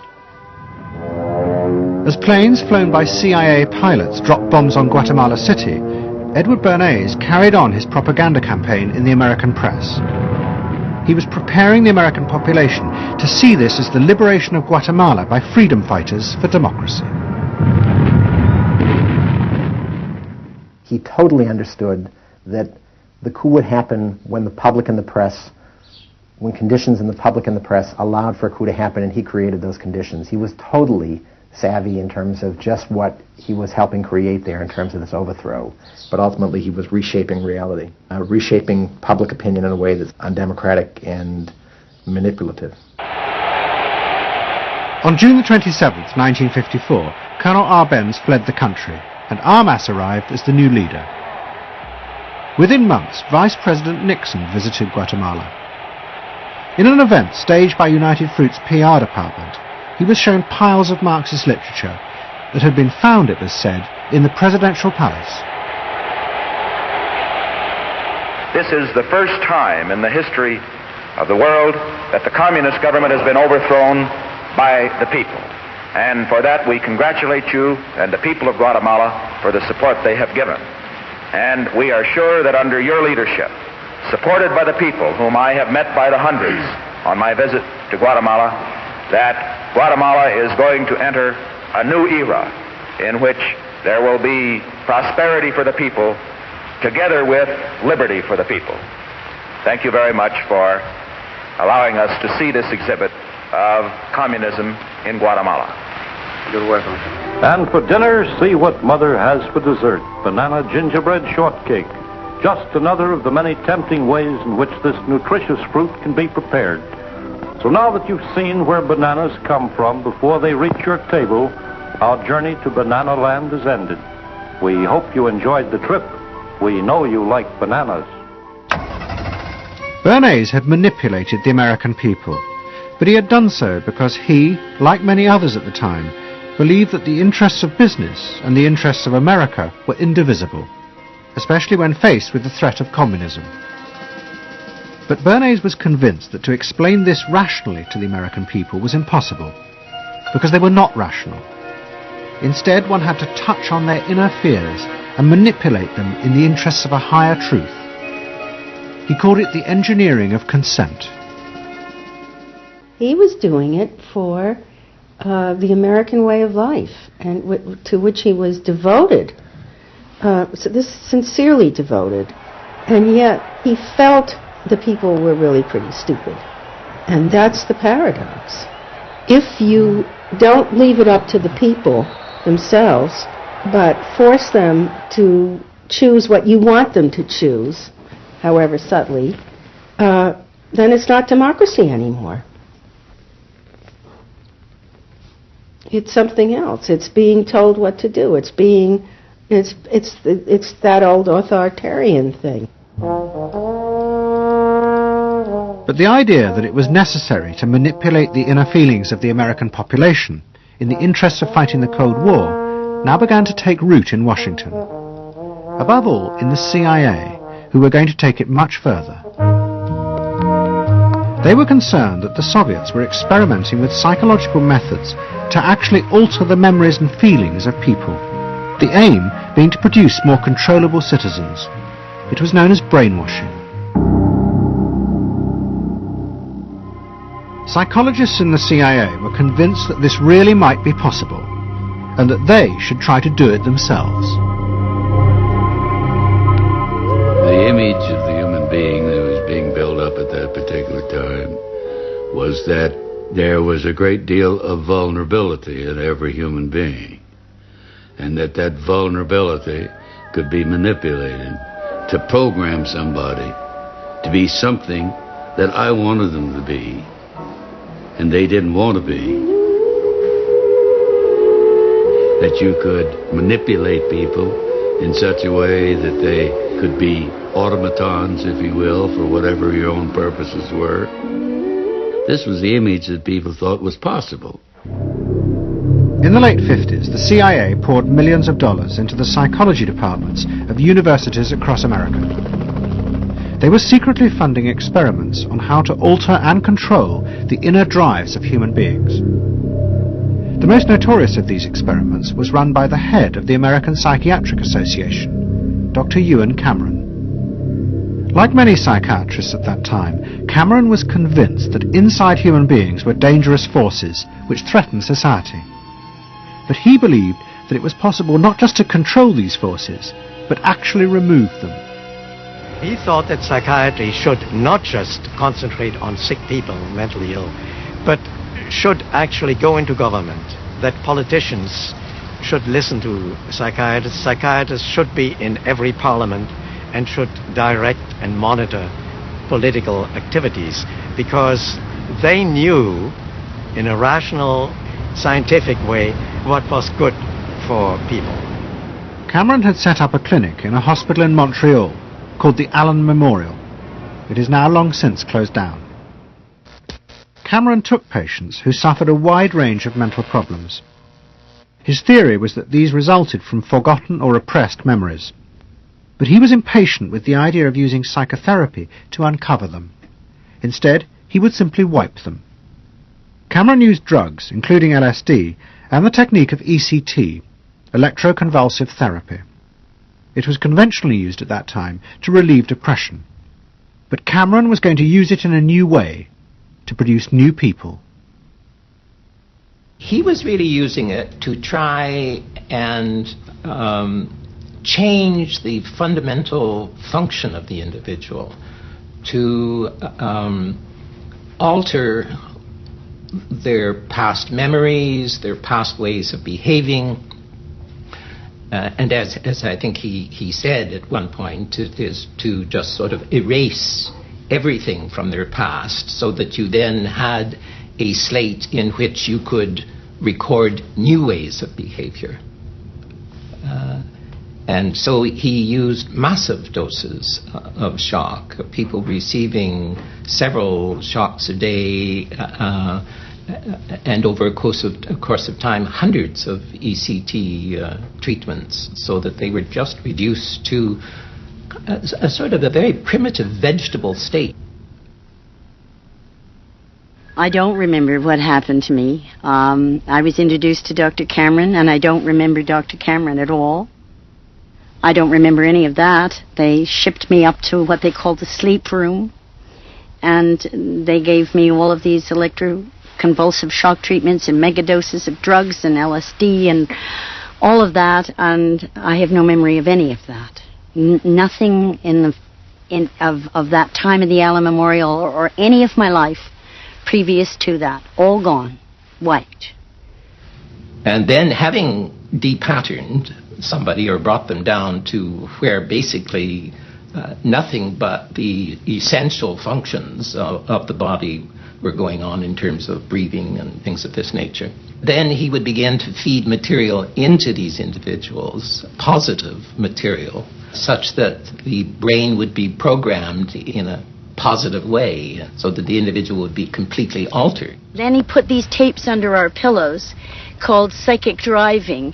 He would then put back into this empty brain a program of whatever sort he decided upon, and the people like myself would wake up another person, I guess. In fact, Cameron's experiments were a complete disaster. All he managed to produce were dozens of individuals with memory loss, and the ability to repeat the phrase, "I am at ease with myself." And it was not an isolated case. Almost all the experiments the CIA funded were equally unsuccessful. Despite their ambitions, American psychologists were beginning to find out how difficult it was to understand and control the inner workings of the human mind. We had been really chasing a phantom, if you will, an illusion. That the human mind was more capable of manipulation from the outside by outside factors than it is. We found out that the human being is an extremely complex thing. There were no simple solutions. But you've just got to bear in mind that these were very strange times. The psychoanalysts had come to power in America because of their theory that they knew how to control the dangerous forces inside human beings. But now the psychoanalysts were about to face a high-profile failure that would lead people to begin questioning the very basis of their ideas. It began in Hollywood. The film industry had become fascinated by psychoanalysis, and Anna Freud was a powerful influence on dozens of analysts in Los Angeles. They treated film stars, directors, and studio bosses. Anna Freud's closest friend was the most sought after of all, Ralph Greenson. And in 1960, the most famous star in the world turned to Greenson for help. Marilyn Monroe was suffering from despair and had become addicted to alcohol and drugs. Well, when I walked in to dinner, here was Marilyn Monroe. And I'd made a picture with her called All About Eve. This is dinner at Ralph Greenson's. Yes. And the only thing was that Ralph was trying to show her, Romy, I never called him Ralph in my life. Romy was trying to show her that the way a family life ought really to be. So we were walking the dog after us. I said, "What the hell are you doing here?" I said, "You never asked me to dinner." And he said, "You weren't that sick." And I said, "Oh, no." He said, "The point is just this child has no frame of reference. In other words, she doesn't know what the goal is."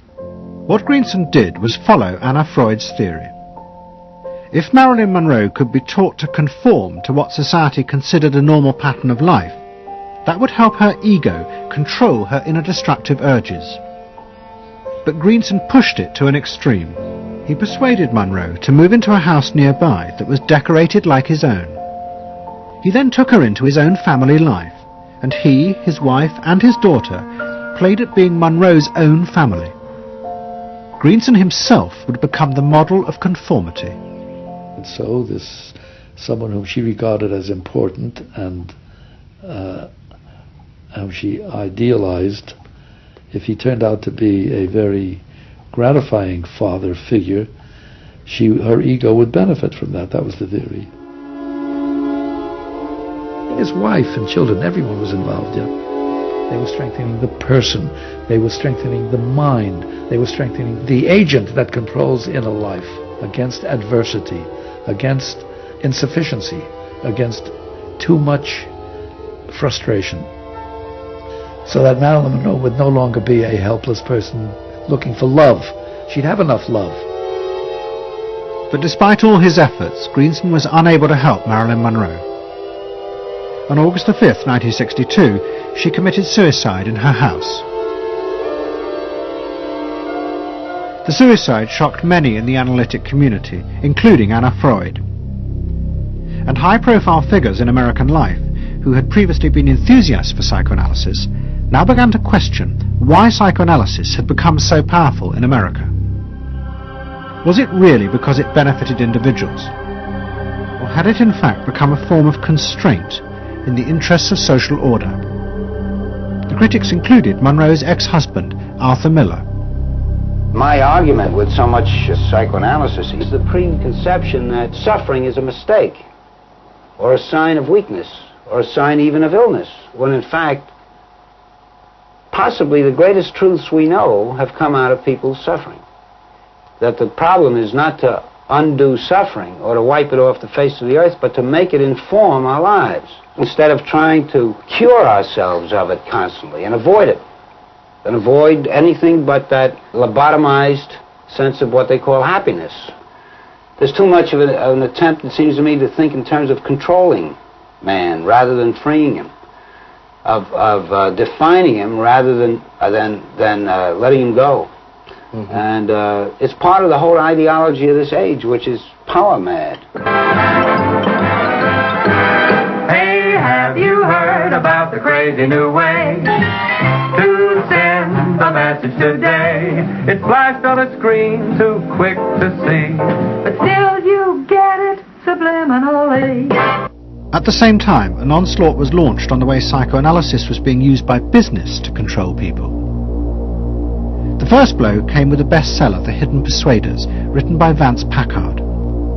It accused psychoanalysts of reducing the American people to emotional puppets, whose only function was to keep the mass production lines running.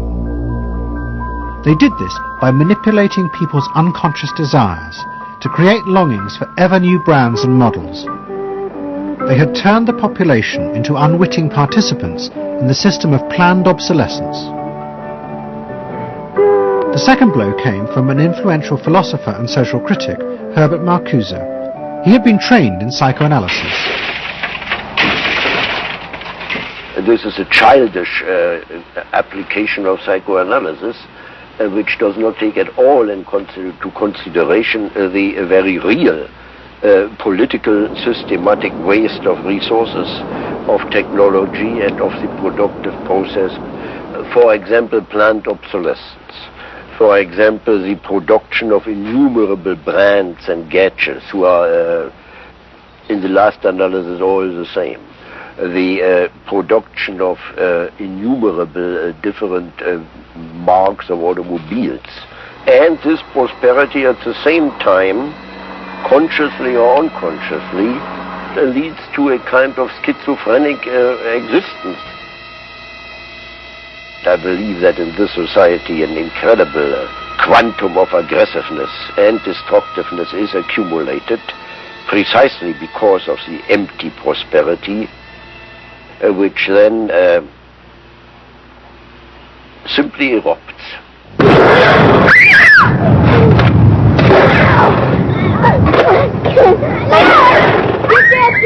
Marcuse's argument was not simply that psychoanalysis had been used for corrupt purposes. It was more fundamental. Marcuse said that the very idea that you needed to control people was wrong. Human beings did have inner emotional drives, but they were not inherently violent or evil. It was society that made these drives dangerous by repressing and distorting them. Anna Freud and her followers had increased that repression by trying to make people conform to society. In so doing, they made people more dangerous, not less. Marcuse challenged that social world, and he said that's a world that should not be adapted to. And in fact, what the individual was adapting to was corrupt and evil and corrupting. In other words, he switched the source of evil from inward conflict to the society itself. That the sickness of society lay at the societal level, not at the sickness of human beings in it. And if people did not challenge that, then they were, in fact, submitting to evil. Modern psychology has a word that is probably used more than any other word in psychology. It is the word maladjusted. It is the ringing cry of modern child psychology, maladjusted. Now, of course, we all want to live the well-adjusted life in order to avoid neurotic and schizophrenic personalities. But as I move toward my conclusion, I would like to say to you today, in a very honest manner, that there are some things in our society and some things in our world for which I'm proud to be maladjusted. And I call upon all men of goodwill to be maladjusted to these things until the good society is realized. I must honestly say to you that I never intend to adjust myself through racial segregation and discrimination. I never intend to adjust myself to religious bigotry.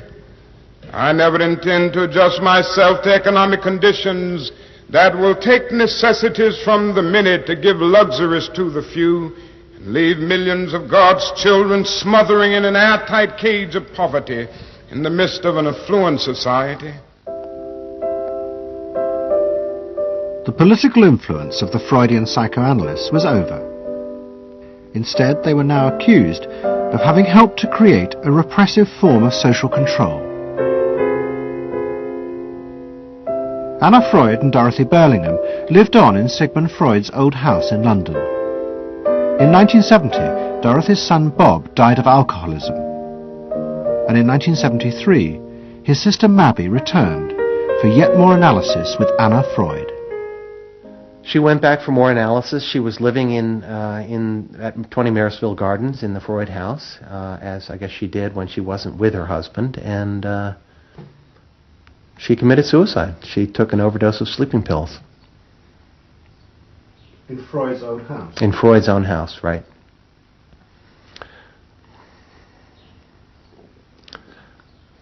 So, I mean, the obvious, there are a lot of implications that one can draw from that, and I just think she happened to reach the end of the rope there.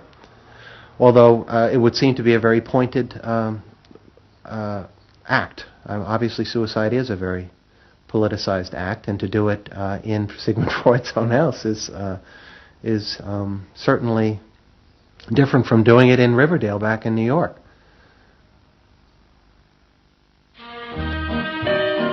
Next week's episode will tell the story of the rise to power of the enemies of the Freud family. They believed that the way to build a better society was to let the self free. But what they didn't realize was that this idea of liberation would provide business and politics with yet another way to control the self, by feeding its infinite desires. To be lonesome, you know not what it means to be blue. Someday you'll realize and pay for all those lies, then you'll know what it means to be blue.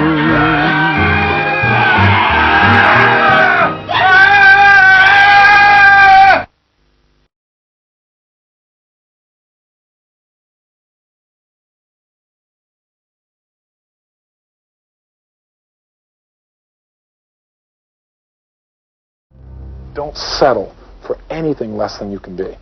Make your life a masterpiece.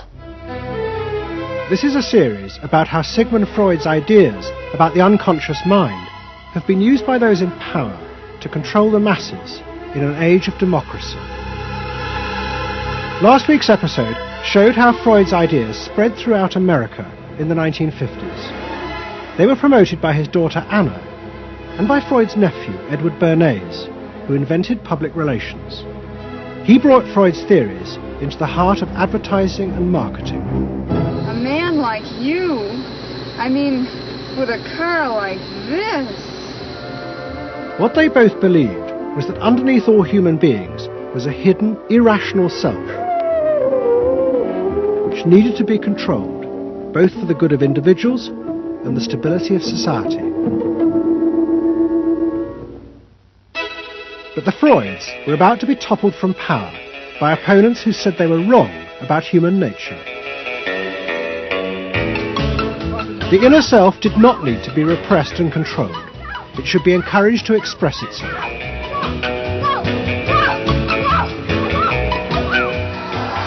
Out of this would come a new type of strong human being and a better society.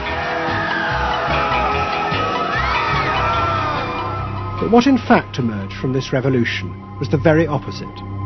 An isolated, vulnerable, and above all greedy self, far more open to manipulation by both business and politics than anything that had gone before.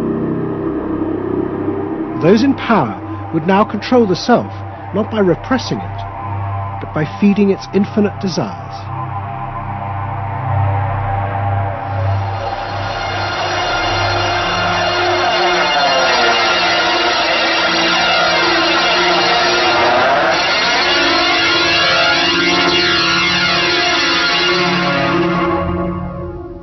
what goes on here is the liberation of feeling.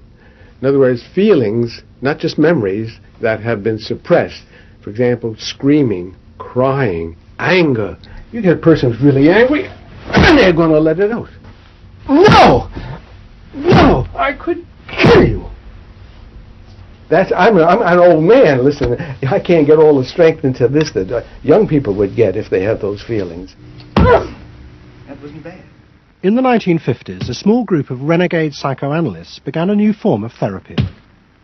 They worked in small rooms in New York City and encouraged their patients to express their feelings openly. I want help. I do. I want help. It was a direct attack on the ideas of the Freudian psychoanalysts, who had become rich and powerful, teaching Americans how to control their feelings.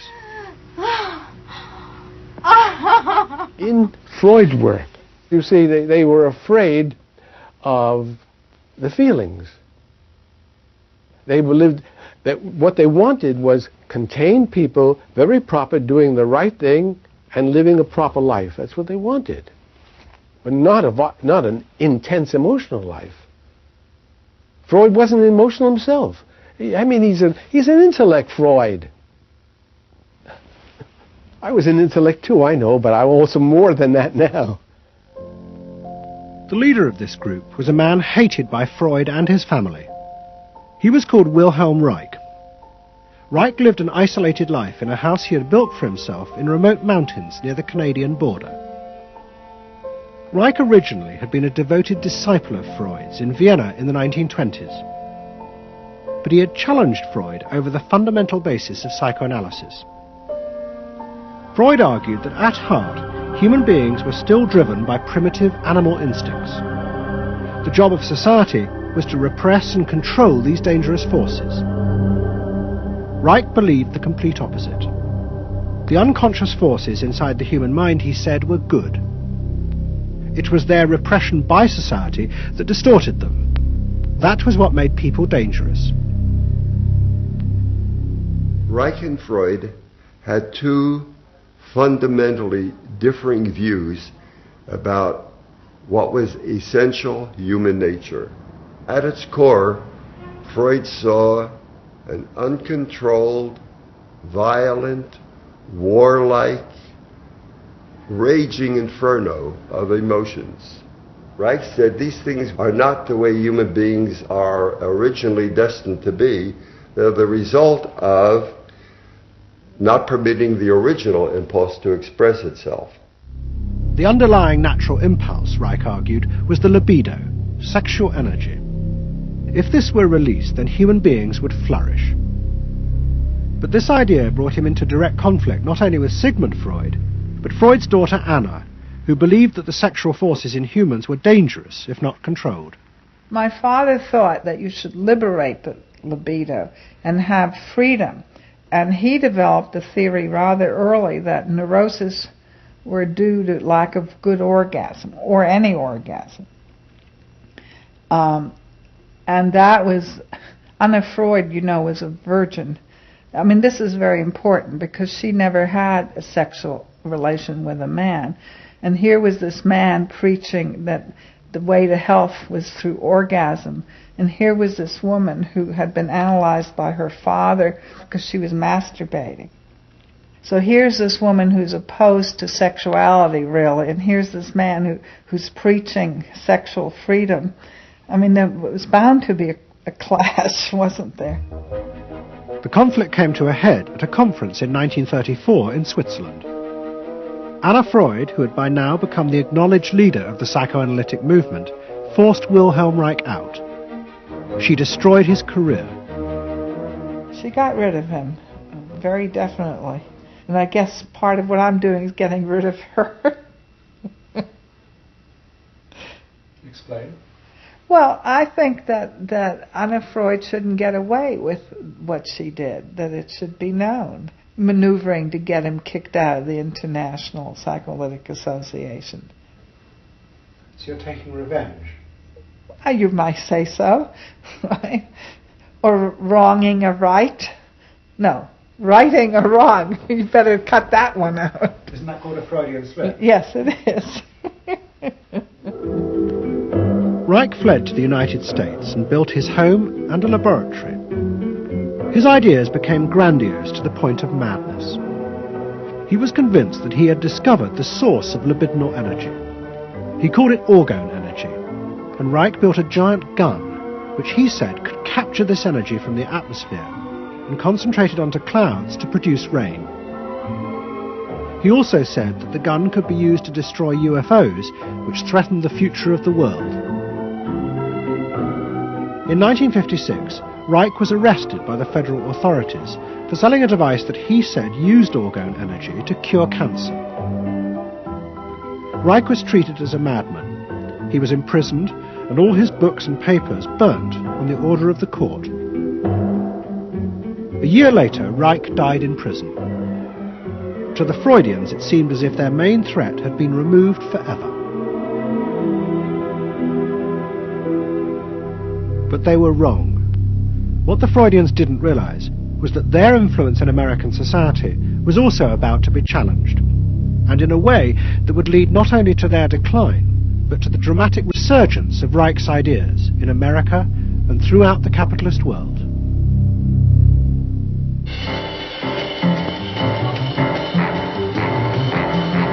The consumer is king. His whim makes or unmakes manufacturers, wholesalers, and retailers. Whoever wins his confidence wins the game. Whoever loses his confidence is lost. By the late 50s, psychoanalysis had become deeply involved in driving consumerism in America. Most advertising companies employed psychoanalysts, and as last week's episode showed, they had created new ways to understand consumers' motives, above all with the focus group, in which consumers free associated their feelings about products. Out of this came new ways to market products by appealing to the hidden unconscious desires of the consumer. Memorability, sheer deception. Great. Tilt-away steering wheel. Symbolic. A dream thing, the mistress. Something intimate is going on. But in the early 60s, a new generation emerged who attacked this. They accused American business of using psychological techniques to manipulate people's feelings and turn them into ideal consumers. Advertising was manipulation. It was a way to get you to do something that didn't come out of you. It came out of somebody else. Somebody else said, this year you should be wearing powder pink shirts with matching powder pink buck shoes.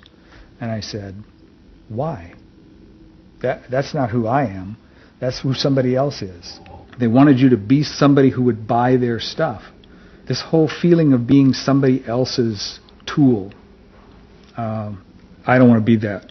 I don't want to be somebody else's man. I want to be me. In the mid-60s, a protest movement began on America's campuses. One of the students' main targets was corporate America. They accused the corporations of brainwashing the American public. Consumerism was not just a way of making money. It had become the means of keeping the masses docile, while allowing the government to pursue a violent and illegal war in Vietnam. The student's mentor was a famous radical philosopher called Herbert Marcuse. Marcuse had studied psychoanalysis and was a fierce critic of the Freudians. They had, he said, helped to create a world in which people were reduced to expressing their feelings and identities through mass-produced objects. It resulted in what he called one-dimensional man, conformist and repressed. The psychoanalysts had become the corrupt agents of those who ruled America. It was one of the most striking phenomena to see to what extent the ruling power structure could manipulate, manage and control not only the consciousness but also the subconscious and unconscious of the individuals. And this took place on a psychological basis by the controls and the manipulation of the unconscious primary drives which Freud stipulated. Think about it, dear American people out there. You hear him? You're all brainwashed, kiddies. You're all brainwashed. That's why you're here. They're saying right now, kill the bum. Look, I look at you in the living room. You know, you're saying, kill me.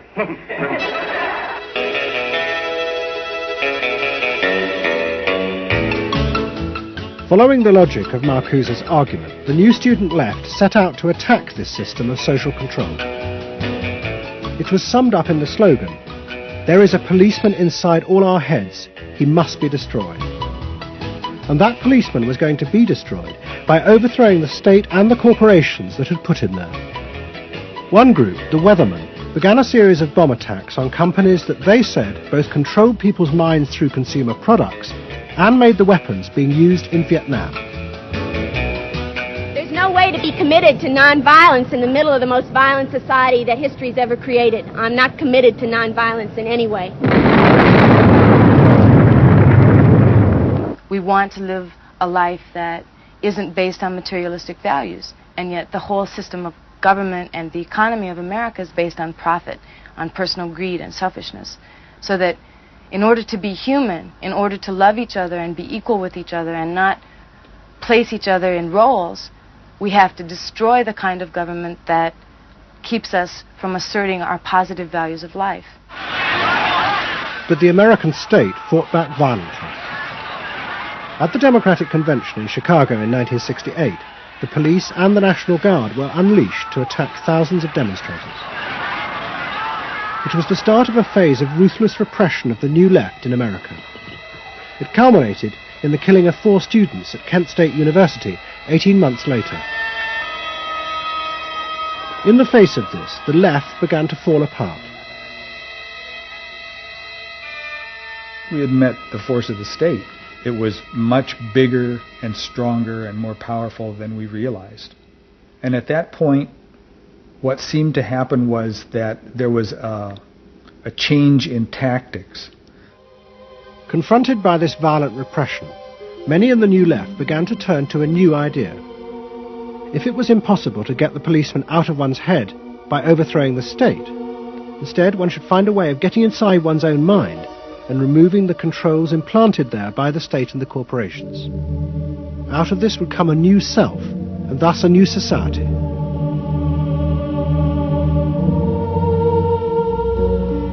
People who had been politically active were persuaded that if they could change themselves and be healthy individuals, and if a movement grew up just aimed at people changing themselves, then at some point all that positive change going on, well, you could say quantity would become quality, and there would be a sort of a spontaneous transformation of society.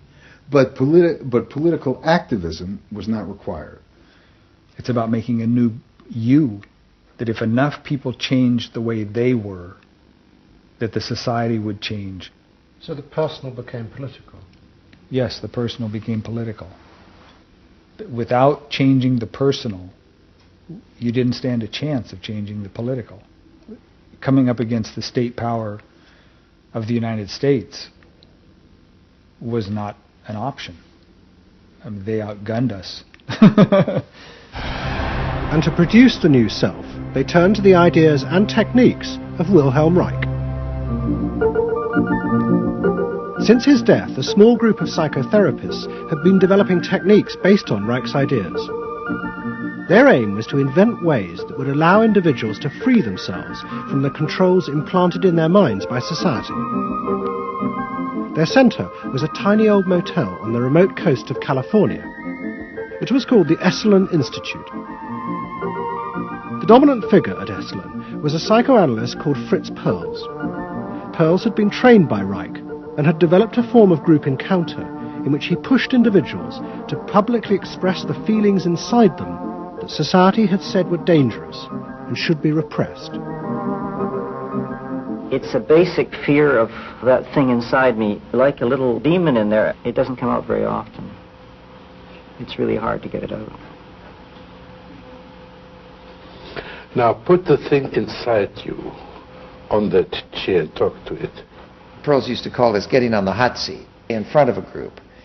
If this were the hot seat and you were Perls, and you would guide me into this process of self-enactment, self-revelation, of staying present to all the parts of yourself and noticing it, and then taking ownership of this. As the demon. Yeah. Yes, I can come out. I can come right out of him, and I can push him aside. So that You, say you. I can push you aside. Yeah. Be the demon with each one of us. I can make you all cry. I can make you all feel terrible. Maybe even forever. I can make this mouth here, do things and say things. I can almost destroy anyone, each one of you, if I get out. There isn't one of you that I would spare. Not even you. Yeah. How do you feel now? I feel better. I feel very honest. Yeah. And you notice the increase of power.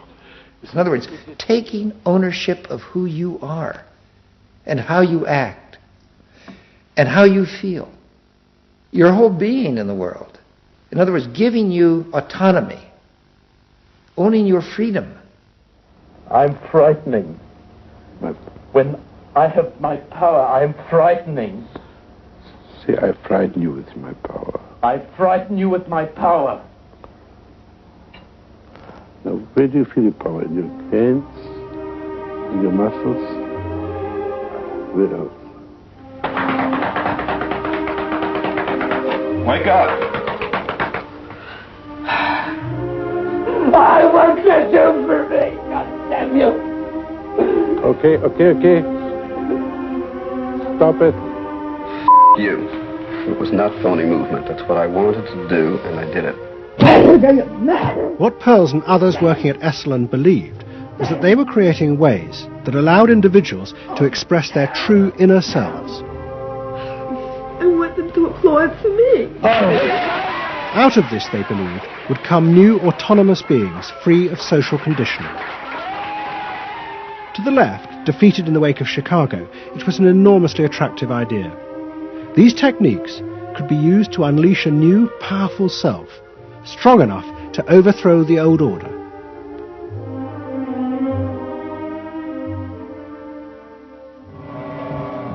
In the late 60s and early 70s, thousands flocked to Esalen. Only a few years before, it had been an obscure fringe institute.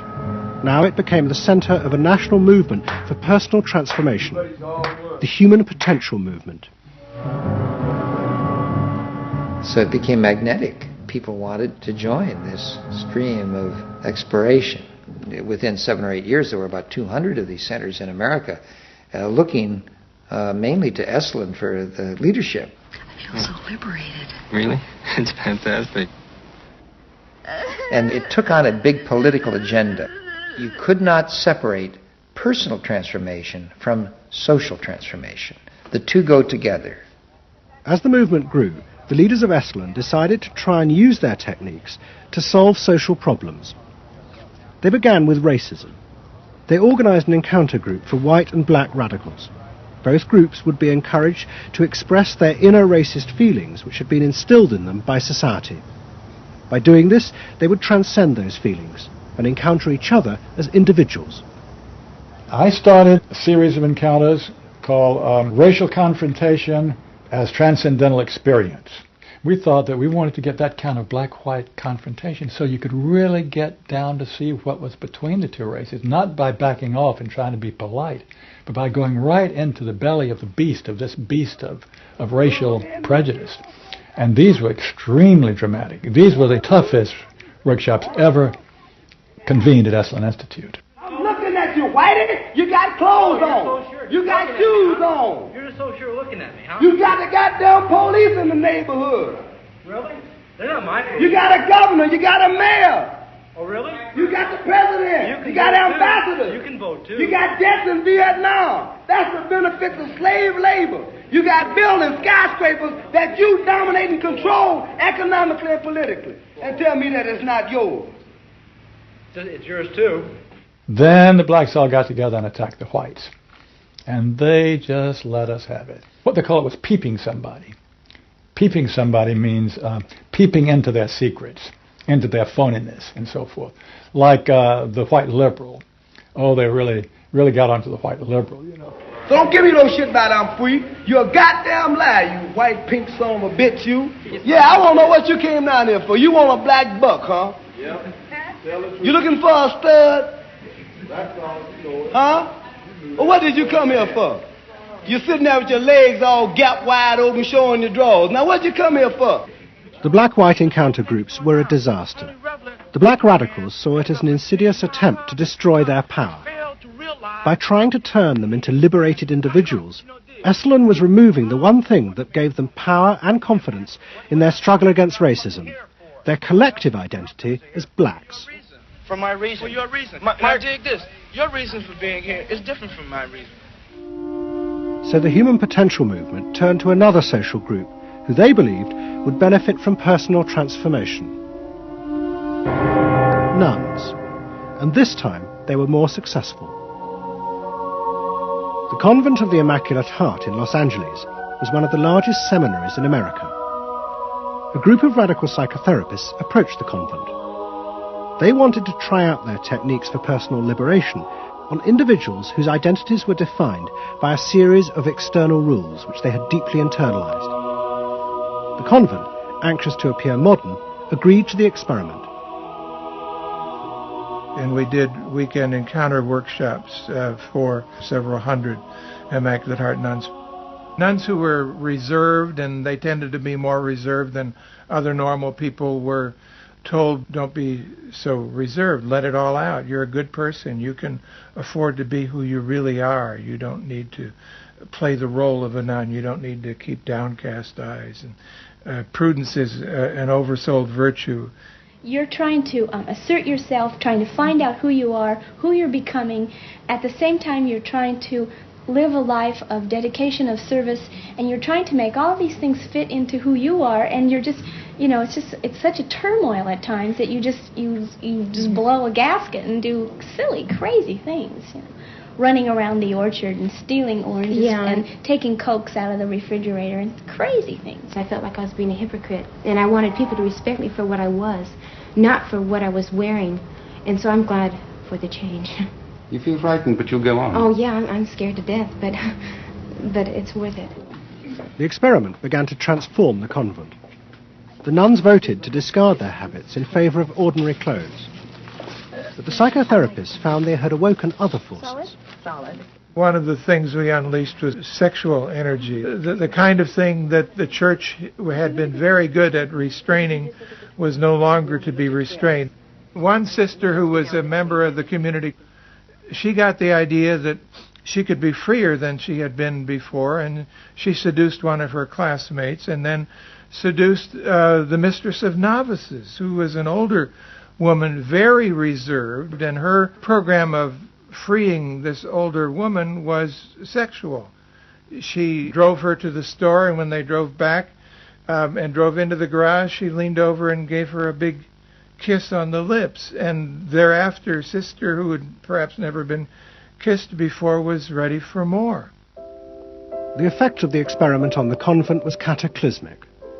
Within a year, 300 nuns, more than half the convent, petitioned the Vatican to be released from their vows. And 6 months later, the convent closed its doors.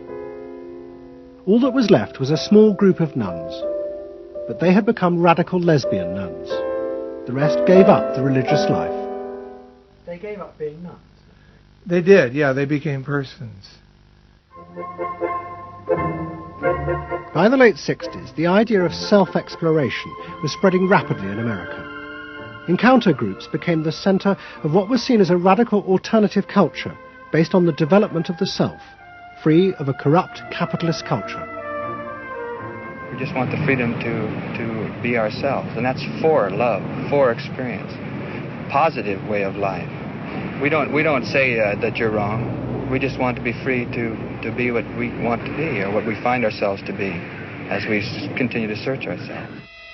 And it was beginning to have a serious effect on corporate America, because these new selves were not behaving as predictable consumers. The life insurance industry in particular was concerned that fewer and fewer college students were buying life insurance when they left university.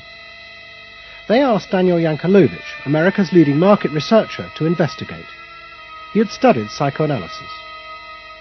The life insurance business, more than any other business at the time, was built on the Protestant ethic.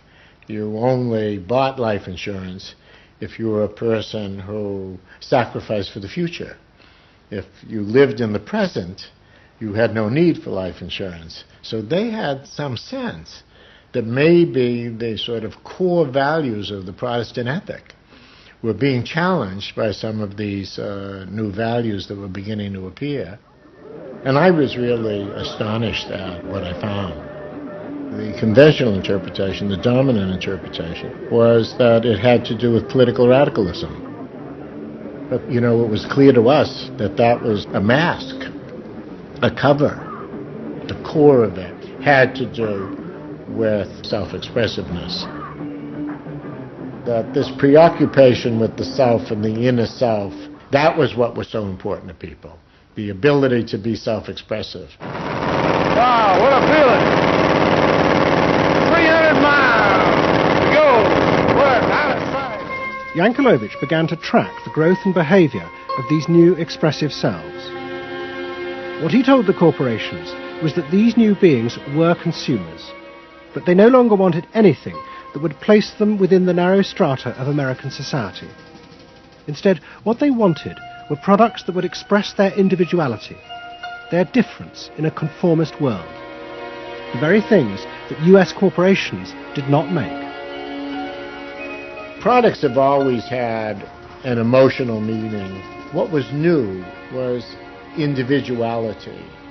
The idea that this product expresses me, and whether it was a small European car, the particular music system, relaxation, your presentation of self, your clothing, for immediate energy from our muscles, and relaxation. These become ways in which people can expend their money in order to say to the world who they are. But the manufacturers, they had no idea of what was going on, really, with consumers and in the market at large. Major advertising companies set up what they called operating groups to try and work out how to appeal to these new individuals. The head of one agency sent a memo to all staff. We must conform, he told them, to the new nonconformists. We must listen to the music of Bobby Dylan and go to the theatre more. But the problem was, few of the self-expressive individuals would take part in focus groups. The advertisers were left to their own devices. There's a new cereal that tastes so right. Makes you dance, it's a way out of sight. It's tasty little squares of malted wheat. It's crispy and it's crunchy and it tastes so neat. Faster though. That's what I'm saying. Use a folk rock with more rock than folk. And there was an even more serious problem. To make products for people who wanted to express themselves would mean creating variety.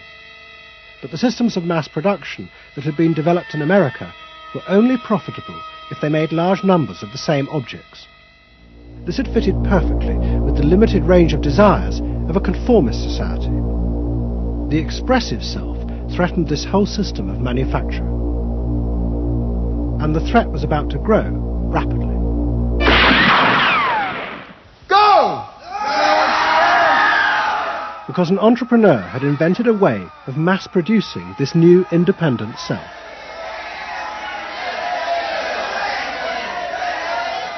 He was called Werner Erhard. Some of the stuff that we traditionally think of as being in your mind is actually in the world, because you're moving to that too. Erhard had invented a system called EST, Erhard Seminar Training. Hundreds of people came for weekend sessions to be taught how to be themselves. And EST was soon copied by other groups, like Exegesis in Britain. Many of Erhard's techniques came from the human potential movement, but he criticised the movement for not having gone far enough. Their idea that there was a central core inside all human beings was, he said, just another limitation on human freedom. In reality, there was no fixed self, which meant that you could be anything that you wanted to be. The thesis of the human potential movement was that there was something really good down in there. And if you took these layers off, what you were going to wind up with was a kernel, a something that was innately self-expressive, that was the true self, that was going to be a wonderful thing. In actuality, you found people who'd gone to the last layer and took off the last layer and found that what was left was nothing. All right, push! Move! Do it! The S sessions were intense and often brutal. The participants signed contracts agreeing not to leave and to allow the trainers to do anything they thought necessary to break down their socially constructed identities. You're going to get sandwiched in there. Go for a win! If I push harder than you do, I'm going to squash you. So you better push fast. Now, hard, do it! That's it, do it, again! Push, good, good, good! Again! Yes! The real point to the S training was to go down through layer after layer after layer after layer until you got to the last layer and peeled it off, where the recognition was that it's really all meaningless and empty.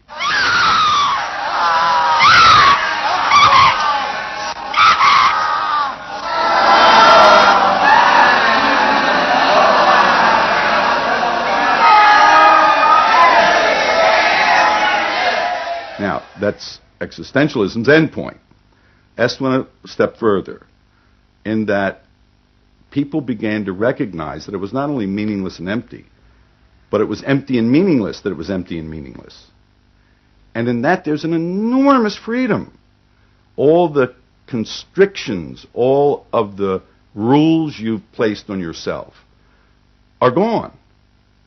And what you're left with is nothing. And nothing is an extraordinarily powerful place to stand, because it is only from nothing that you can create. And from this nothing, people were able to invent a life, and allowing them to create themselves. Invent themselves. Invent themselves. You can be what you want to be. I want you to start to make that sound, and on that sound, create and people the world the way you want to create it. What Earhart did was to say that only the individual matters, that there is no societal concern, that you living a fulfilled life is all you need be concerned about. S people came out of those trainings feeling that it wasn't selfish to think about yourself, it was your highest duty.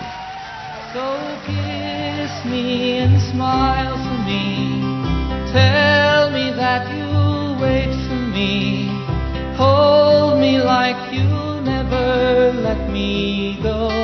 The training is 2 weekends, and it was quite an incredible experience in my life. I'll forever be grateful for the experience. I got a great deal out of it. We really want to know who we are. There are things going on. We learn more and more about ourselves all the time, and to really find out what it is that makes us tick and how we are discovering ourselves.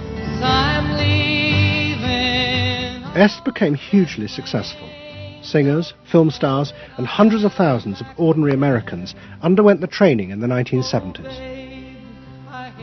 But in the process, the political idea that had begun the movement for personal transformation began to disappear. The original vision had been that through discovering and expressing the self, a new culture would be born, one that would challenge the power of the state. We will not let them separate our culture from our politics. We are a people. We are all together. But what was now emerging was the idea that people could be happy simply within themselves, and that changing society was irrelevant. One of the proponents of this was Jerry Rubin. In 1968, Rubin, as leader of the Yippies, had led the march on Chicago. but now he had undergone S training. I was willing to die, and I had a martyr complex in a sense. I think we all did. And I've given up that ideal of sacrifice. And I'm not as overwhelmingly moved by injustice as I was. And now we reincarnated ourselves from within. Basically, the politics were lost and totally replaced by this lifestyle, and then the desire to become deeper and deeper into the self. By now, a grandiose sense of the self. And my good friend and one of the original Yippie founders, Jerry Rubin, definitely moved in that direction. And I think he was beginning to buy into the notion that he could be happy and fully self-developed on his own. Socialism in one person. Yes. Was he alone in that trajectory? Although that, of course, is capitalism. That's the whole joke. I think it's funny. I think it's funny because people spend so much of their life being bedeviled by their past and being locked into their past and being limited by their past. And there's an enormous freedom from that. Letting people create themselves. Est was only the most vivid and intense expression of an idea that was spreading rapidly through all strata of American society. Books and television programs promoted the idea that one's first duty was to be oneself. And those monitoring this shift were astonished at the speed with which the idea was spreading. In 1970, it was a small percentage of the total population, maybe 3 to 5%. By 1980, it had spread to the vast majority of the public, up to 80%. You asked the question, how do you get self-actualized? You take this day and you say, when I shave every morning, I look in that mirror, I say to myself, I really say this, I say, nobody is going to ruin this day for you, Wayne Dyer, nobody. That this preoccupation with the self and the inner self traveled and spread throughout the society in the 1970s. It helped me to stop living in the past and start building from today and using my experiences in a positive way to be a better person today and tomorrow. But then the problem comes, well, how do you be self-expressive? And it was at this point that American capitalism decided it was going to step in and help these new individuals to express themselves, and in the process make a lot of money. The first thing they were going to do was to find a way of getting inside their heads, to discover what these new beings wanted in order to be themselves. This came not from Madison Avenue, but from one of the most powerful scientific research institutes in America. Stanford Research Institute in California worked for corporations and government. It had done much of the early work on computers, and was also working for the Department of Defense on what would become the Star Wars project. In 1978, a group of economists and psychologists at SRI decided to find a way to read, measure, and fulfill the desires of these new, unpredictable consumers. The idea was to create a rigorous tool for measuring a whole range of desires, wishes, values that prior to that time had been kind of overlooked. They say in business, what gets measured gets done. We were basically telling manufacturers, if you're really going to satisfy not just the basic needs, but individuated wants, whims, and desires of more highly developed human beings, you're going to have to segment. You're going to have to individuate. To do this, SRI turned for help to those who had begun the liberation of the self. In particular, one of the leaders of the human potential movement, a psychologist called Abraham Maslow. Through observing the work at places like Esalen, Maslow had invented a new system of psychological types. He called it the hierarchy of needs, and it described the different emotional stages that people went through as they liberated their feelings. At the top was self-actualization, This was the point at which individuals became completely self-directed and free of society. The team at SRI thought that Maslow's hierarchy might form the basis for a new way to categorize society, not by social class, but by different psychological desires and drives. To test this, they designed a huge questionnaire with hundreds of questions about how people saw themselves, their inner values. The questions were designed to see whether people fitted into Maslow's categories. We were trying to find out what people really felt like. So we asked these really penetrating questions, and we hired a company that administers surveys, to do them. They said they've never seen anything like it. Usually you have to send out a postcard 6 weeks and then another postcard, and then you got to call the people up, to get the return rates up. We had an 86% return, and they only sent out one postcard. People loved filling out this questionnaire. We got several questionnaires back with a note attached saying, do you have any other questionnaires I could fill out? Because we were asking people to think about things that they had never thought about before, and they liked thinking about them. Like what? Like what they felt inside? Yeah, like what they felt inside. What motivated them? What was their life about? What was important to them? It was sort of like, wow. The answers were then analyzed by computer. It revealed that there were underlying patterns in the way people felt about themselves, which fitted Maslow's categories. And at the top of the hierarchy were a large and growing group which cut across all social classes. The SRI team called them the inner directives. These were people who felt they were not defined by their place in society, but by the choices they made themselves. But what SRI discovered was that these people could be defined by the different patterns of behaviour through which they chose to express themselves. Self-expression was not infinite. It fell into identifiable types. And the SRI team invented a new term for it: lifestyles. They had managed to categorize the new individualism. They called their system Values and Lifestyles, VALS for short. At the forefront of this change are 3 new VALS groups we call inner directive. These are people for whom personal satisfaction is more important than status or money. They tend to be self-expressive, complex, and individualistic.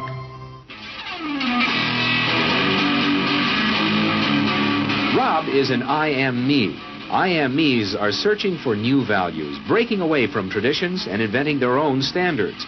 Rob even invented his own name, Rob Noxious. Jody is an experiential. This is a group seeking inner growth through direct experience. Experientials aren't in one place much. This is the try-anything-once crowd, and all that activity takes goods and services. Their hobbies are hands-on, and their possessions are simple, but not always simply priced. I'm a bookseller. I sell books. I'm a businessman. That doesn't necessarily mean that I believe in capitalism. It just happens to be what I'm doing now. SRI created a simplified questionnaire with just 30 key questions. Anyone who answered them could be immediately fitted into a dozen or so of these new groups. It allowed businesses to identify which groups were buying their products, and from that, how the goods could be marketed, so they became powerful emblems of those groups' inner values and lifestyles. It was the beginning of lifestyle marketing. So it allowed people not just to look at people as demographics, group of age and income and whatever, but to really understand the underlying motivations. I mean, most of marketing was looking at people's actions and trying to figure out what to do. But what we were doing is we were trying to look more into people's underlying values so that we could predict what is their lifestyle, what kind of house do they live in, what kind of car do they drive. So the corporations were then able to sell things to them by understanding them, by having labels, by knowing what these people look like, where they live, what their lifestyles are. If a new product expressed a particular group's values, it would be bought by them. This is what made the values and lifestyle system so powerful. Its ability to predict what new products self-actualizers would choose. And this power was about to be demonstrated dramatically. VALS would show it could predict not just the products they would buy, but the politicians they were going to choose to elect. Ladies and gentlemen, the next President of the United States of America, Ronald Reagan! In 1980, Ronald Reagan ran for president. He and his advisers were convinced they could win on a program of a new individualism. It would be an attack on 50 years of government interference in people's lives. I wrote a speech about let the people make the basic decisions, get judges out of the way, get bureaucrats out of the way, get centralized government out of the way. I gave Reagan a choice of several titles for the speech, and the one he picked was let the people rule. Let the people regain rule, regain control over their own destiny away from a remote elite in Washington. I would like to think that the kind of leadership that I would exercise in Washington is not the kind of leadership that I would pretend that I can solve all the problems I've been discussing here, but that together you and I can. I would like to take the lead in taking government off the backs of the American people and turning you loose to do what I know you can do. It was radical. Moderate Republicans thought it was suicide. Jimmy Carter called it ridiculous. The press was extremely negative. But the odd thing is that it polled very well in New Hampshire, which was the first primary state, the state that we had to win. What was odd was that there seemed to be a strange mosaic of support for Reagan's policies. The traditional pollsters could see no coherent pattern across class, age, or gender. But those who had designed the values and lifestyle system believed that they knew why. They were testing their system in both America and Britain. And they were convinced that both Reagan's and Mrs. Thatcher's message about individual freedom would appeal to the group at the top of their hierarchy, the inner directeds, because it fitted with the way they saw themselves. They were really concerned about being individuals, being individualistic. And so in the early stages, when we were looking at the messages that both Thatcher and then Reagan were putting across, we said they are using words that will really appeal to a lot of the younger people, and particularly to the people who are moving towards self-actualization. We call them the inner-directed people.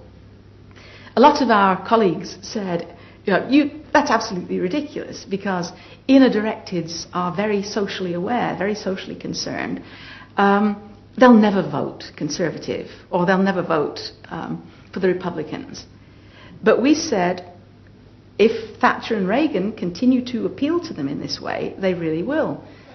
And I vision leadership in taking government off your backs and turning you loose to do what you can do so well. Thank you very much. The idea that the new self-actualizing individuals would choose a politician from the right, not the left, seemed extraordinary. But to test their prediction, the Values and Lifestyles team did a survey of voting intentions, and they correlated it with their new psychological categories. When we said in our surveys, who are you going to vote for, sure enough, it was the inner directives who said that they would vote for Thatcher and for Reagan. And they made the difference in those elections because of their voting for Thatcher and Reagan. And it really surprised our colleagues, even within my own organisation. It really showed the power of this approach, because it's very difficult to identify inner directives on the street. These people who voted for Thatcher and Reagan, these inner directives, came from any walk of life. It's really hardly correlated with social class at all. I mean, if you just go along and look at age, sex, social class, you would never pick them up. But if you really go along with a questionnaire that gets at their values, then you can identify them very easily. And that was new? And that was completely new, yeah. At the beginning of 1981, Ronald Reagan was inaugurated as president. But he took charge of a country that was facing economic disaster. The terrible inflation of the 1970s had destroyed much of America's traditional heavy industries, and millions were unemployed. But true to his campaign promises, Reagan told the country he would not step in to help, as all previous governments had since the war. These United States are confronted with an economic affliction of great proportions. We suffer from the longest and one of the worst sustained inflations in our national history. Idle industries have cast workers into unemployment, human misery, and personal indignity. In this present crisis, government is not the solution to our problem. Government is the problem. But America's ailing economy was about to be rescued, not by government, but by the new groups that the market researchers had identified, the self-actualizing individuals. They were about to become the motor for what would be called the new economy. You can be what you want to be. So regarding V8, what do you really want? A tasty product that's good for me. What do you want that for? One technique is that we ask people the same question over and over and over again, and we say, what do you want? What do you really want? What do you want that for? And they start to talk about it, and they kind of get intimate with what's going on. What we're doing with that technique is unpeeling the onion. If you want to think of a person kind of having layers and layers and layers of protection and thoughts and behaviors and beliefs, we want to get to that center core. In the wake of the invention of values and lifestyles, a vast industry of psychological market research grew up. And the old technique of the focus group, invented by the Freudian psychoanalysts in the 50s, was used in a new and powerful way. The original aim of the focus group had been to find ways to entice people to buy a limited range of mass-produced goods. But now focus groups were used in a different way to explore the inner feelings of lifestyle groups, and out of that invent whole new ranges of products, which would allow those groups to express what they felt was their individuality. And the generation who had once rebelled against the conformity imposed by consumerism now embraced it because it helped them to be themselves. What capitalism managed to do that was brilliant was to actually create products that people like me would be interested in, that people like Jerry Rubin would be interested in. Capitalism developed a whole industry at developing products that evoked a larger sense of self.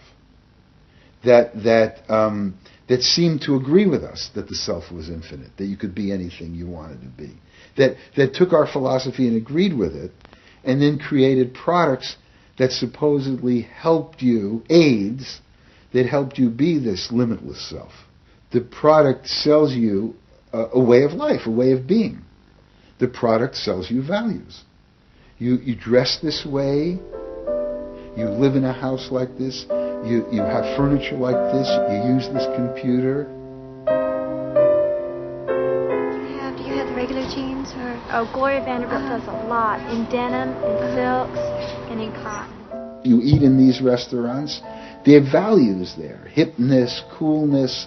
This is not, I repeat, not a marketing scheme. So the notion that you could buy an identity replaced the original movement notion that you were perfectly free to create an identity. And you were perfectly free to change the world and make the world anything you wanted it to be. Well, what I wear is a statement. And this vast range of new desires fitted perfectly with changes in industrial production. Computers now allowed manufacturers to economically produce short runs of consumer goods. The old restrictions of mass production disappeared, as did the worry that had bedeviled corporate America ever since mass production had been invented, that they would produce too many goods. With the new self, consumer desire seemed to have no limit.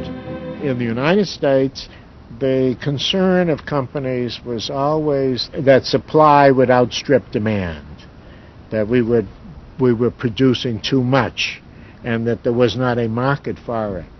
You don't hear that kind of talk anymore, because you've gone from a conception of a market of limited needs, and if you fill them, they're filled, to a market of unlimited, ever-changing needs dominated by self-expressiveness that products and services can satisfy in an endless variety of ways, and ways that change all the time. And consequently, economies have unlimited horizons. Out of this explosion of desire came what seemed a never-ending consumer boom that regenerated the American economy. The original idea had been that the liberation of the self would create new kinds of people, free of social constraint. That radical change had happened. But while the new beings felt liberated, they had become increasingly dependent for their identity on business. The corporations had realized that it was in their interests to encourage people to feel that they were unique individuals and then offer them ways to express that individuality. A world in which people felt they were rebelling against conformity was not a threat to business, but its greatest opportunity.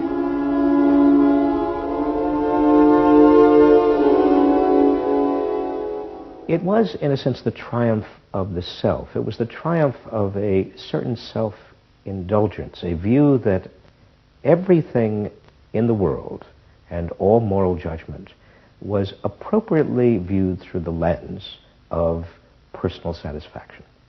Indeed, the ultimate ending point of that logic is that there is no society.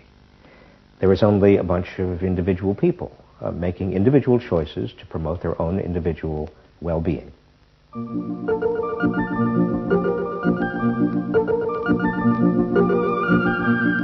Next week's episode tells the story of how politicians on the left, in both Britain and America, turned to the techniques developed by business in order to regain power.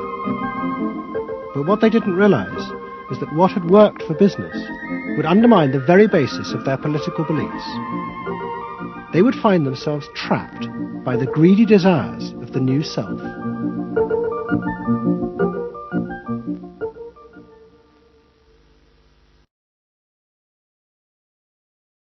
Nothing is beyond you. This is the story of the rise of an idea that has come to dominate our society. It is the belief that the satisfaction of individual feelings and desires is our highest priority. Today we're going to tell you how to get whatever you want. I wanted to live a different life that wasn't available to me in the image I was born. I'm here, look at me, notice me. Previous episodes have shown how this rise of the self was fostered and promoted by business.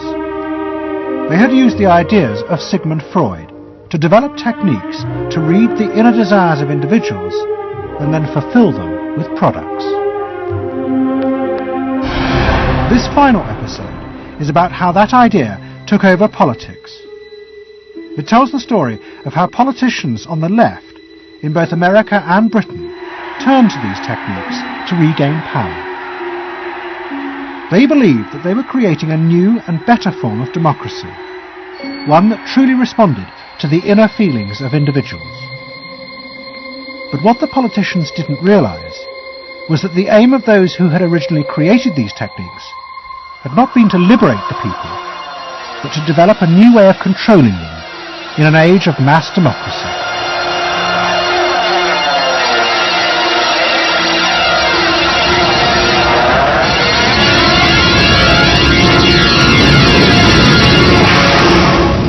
The roots of the story lie way back in the America of the 1920s with one man. He was called Edward Bernays, the nephew of Sigmund Freud. Bernays had been one of the inventors of the profession of public relations, and he was fascinated by his uncle's theory that human behavior was driven by unconscious sexual and aggressive drives. Many of Bernays' clients were large American corporations, and he was the first person to show them how they could sell many more products if they linked them through images and symbols to those unconscious desires that Freud had identified. The strategy he offered them was that people could now look at the goods that were emerging within this society and not merely view those goods as things that they needed in order to deal with some specific material want, but also as goods which would stroke and respond to deep emotional yearnings. You know, how this bar of soap or this bag of flour will make you a happier, more successful, more sexually appealing, less fearful person.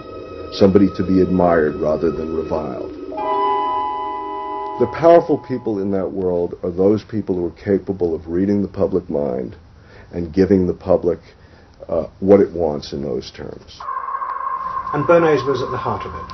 Bernays was the guy who was the foremost articulator of the theories which were driving this new system. By the 1980s, Bernays' ideas had come of age. A vast industry had grown up in America, devoted to reading the inner desires of consumers. At its heart was the technique of the focus group. Previous episodes have shown how the focus group was invented by psychoanalysts employed by US corporations. The aim was to allow consumers to express their inner feelings and needs, just as patients did in psychoanalysis. The information was then used to promote and design new products that would fulfill those desires. And Edward Bernays, who was now nearly 100 years old, was celebrated as the founding father of this marketing world. Hi, Doctor. Good to see you. Come on up over here. There you go. Doctor, tell me again what the doctor is. What are we dealing with here? You're the father of public relations. What we're dealing with really is the concept that people will believe me more if you call me doctor. Oh, I see.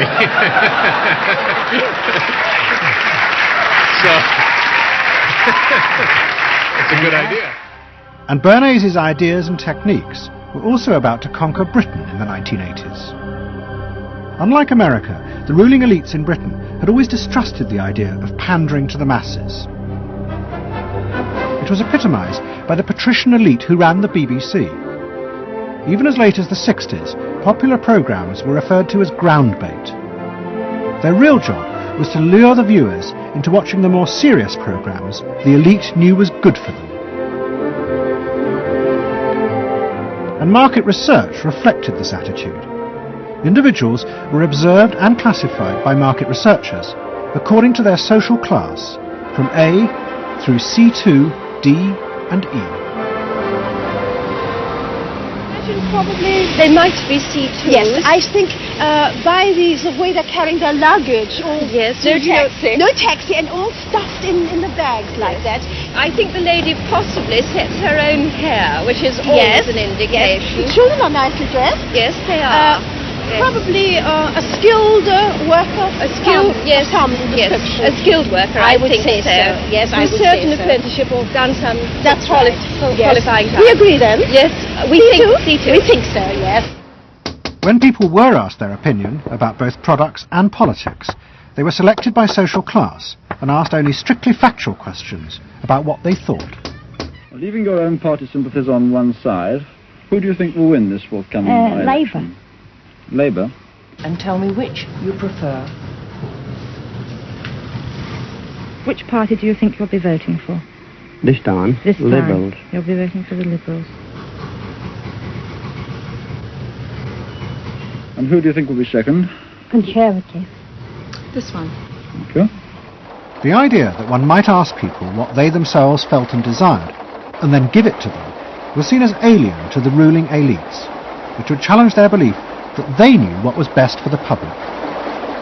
There's evidence in other countries, in the United States for example, where pollsters have been used before elections to interpret the mood of the public, and then you give people more what they want to have and less what they ought to have. But again, this could be alleged to be more democratic, I don't know. It's very dangerous ground, I think, though, when polls are used in that way. But then, in the economic crisis of the mid-70s, British industry was forced to begin to pay attention to the inner feelings of consumers. As the recession deepened, consumer spending fell dramatically, and the advertisers insisted that the only way for companies to survive was to make their advertising more effective. And to do this, they would have to delve into people's underlying psychological motives for purchasing. The advertising industry started to bring in Americans to run focus groups with British housewives. Everyone is a unique person, and even though you're a group of 10 today, we don't want a group opinion. And we want to know your ideas and your thoughts, no matter how crazy it might be. Please let your imagination run wild, because that's how very crazy things like instant coffee got born. Now, can we get somebody, this lady, to be a kitchen sink? And kitchen sink, how do you feel with these things that are being used to clean you up? Well, I've got to feel clean. I've got to be kept clean. So I feel that. I should hate it if I was all greasy, so I've got to be easy to clean. Okay, now the housewife This lady. What would you use to clean your kitchen sink?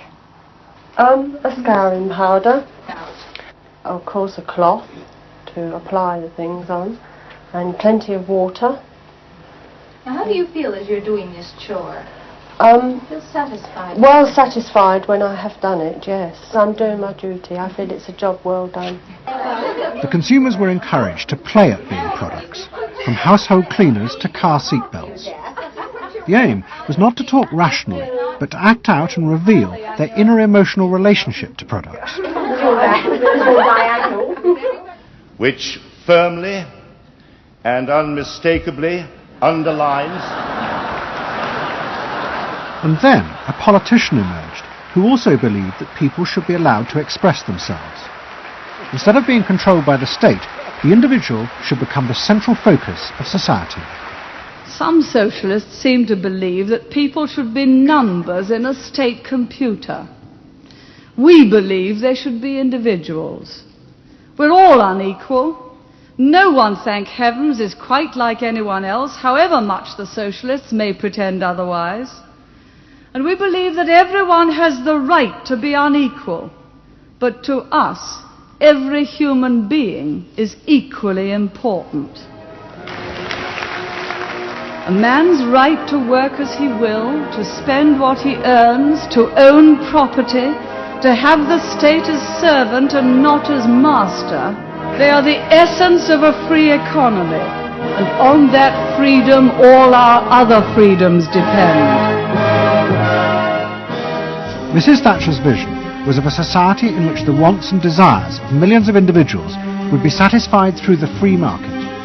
This, she believed, would be the engine to regenerate Britain. And with her ascent to power, the advertising and marketing industries flourished. Their task was to find out what the British people really wanted and then sell it to them. In this new climate, the focus group flourished. And those who ran them borrowed from the techniques of psychotherapy to delve ever deeper into people's feelings about products. We're trying to understand how people feel about brands, how they relate to brands. That is to say, what the brand's personality is as far as consumers are concerned. And there are a number of techniques which are very, very helpful for getting to that understanding. The consumer is given crayons to doodle, to express their feelings, to go inside their own head, pull out their feelings and somehow get them onto paper. And these are ordinary drinkers expressing their feelings about drinking Guinness. Here you see a rich, very female aspect of Guinness. So if you were describing a woman who somehow to you had that character, what sort of person is it? Paula Yates, who used to lay in bed, surrounded with magazines and chocolates like a 50s starlet. Out of this research, the marketeers began to detect a new individualism. In particular, among those who had voted Conservative for the first time in 1979. They no longer wanted to be seen as part of social classes, but to express themselves. And crucial to this were the products they chose to buy. We identified that there was this trend towards what might be called individualism, where people wanted to still be part of a crowd, but to express themselves as individuals within it, to have their own personalities, to be, I suppose, their own men. I didn't want to be the same as everybody else. I wanted it to be a little bit different, a little bit individual. It's quite individual upstairs. It's not remarkable, but I think it's quite individual. It is expensive. It's Italian. It's Italian, it's expensive, it's good quality. A little bit different. Yeah, we want to set our own standards, so nobody else has got what we've got. We just didn't want it be the same as everybody else. We just want to be different. Business responded eagerly to this new individualism, but it soon became one of the main forces driving the growing consumer boom in Britain.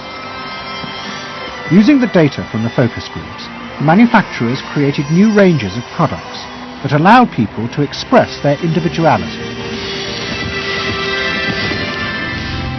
Business also recategorized people. They were no longer divided by social class, but by their inner psychological needs. If the primary need is security and belonging, we call the groups mainstreamers. If it's status and the esteem of others, then it's aspirers. If it's control, it's succeeders. And if it's self-esteem, it's reformers. And this new marketing culture began to take over the institutions previously dominated by a patrician elite, in particular the world of journalism. The assault was led by the profession of public relations. In the past, PR had been seen as seedy and corrupt, but now it became a glamorous business, promoting products and celebrities. And one of the rising stars was another member of the Freud family, Matthew Freud, the son of the Liberal MP Clement. What Freud and other PRs realised was that they could use their celebrities as levers to infiltrate advertising into the editorial content of newspapers. The newspapers were offered exclusive interviews with celebrities, but only if they also agreed to mention products made by Freud's corporate clients, in terms dictated by the company. What happened with Freud's was that you effectively got some kind of product placement, or even product, the manufacturers of the product got some degree of control over how their products would appear in print. So if, for example, you did want to write about Caprice's passion for stuffed crust pizza, you would sign a contract which guaranteed that you would mention the firm Pizza Hut in at least twice in certain positions in the introductory paragraph of the article, that you would agree to run the Pizza Hut logo at such and such a size in such and such a place, and of course that you would agree to run the enclosed pictures of Caprice eating her stuffed crust pizza. There was no choice about how you would run this article in the press. You were effectively told how to run the article in the press. By Freud's? By Freud's. It's a rise of the corporate culture and the rise of business. To traditional journalists, this infiltration of advertising into the editorial pages was a corruption of their profession. But to Mrs. Thatcher's allies, like Rupert Murdoch, who owned The Sun and The Times, it was part of a democratic revolution against an arrogant elite who had too long ignored the feelings of the masses. They hate to see someone communicating with the masses. They feel that newspapers, the written word is not for the masses. That should be left to television, or perhaps to nobody. I'm very proud of The Sun, and The Sun was not represented tonight in your film. You just took page 3, which everyone seems so fascinated with. How about page 1, page 2, every other page of the paper? It was a typical piece of slanting and elitism by the BBC, who, after all, in order to get viewers for this programme, put on a very sexy episode of Star Trek, which I was watching out in the room there. Oh, I don't think they put it on to get us viewers. I think we just are lucky to follow They try to carry viewers into these show programmes. You know how it's done. By the late 80s, Mrs. Thatcher and her allies in advertising and the media had brought the desires of the individual to the centre of society. As last week's episode showed, it was the same transformation that President Reagan had brought about in America. Both politicians had encouraged business to take over from government the role of fulfilling the needs of the people. In the process, consumers were encouraged to see the satisfaction of their desires as the overriding priority. To Thatcher and Reagan, this was a new and better form of democracy. But to their opponents in the parties of the left, they had summoned up the most selfish and greedy aspects of human nature. Ronald Reagan and Margaret Thatcher both embraced an economic philosophy that says the unit of judgment was not only the individual, but it was the individual's personal satisfaction, the individual's own unique happiness and well-being. It was, in a sense, the triumph of regarding individuals as purely emotional beings who have needs and wants and desires that need to be satisfied and can be satisfied unconsciously.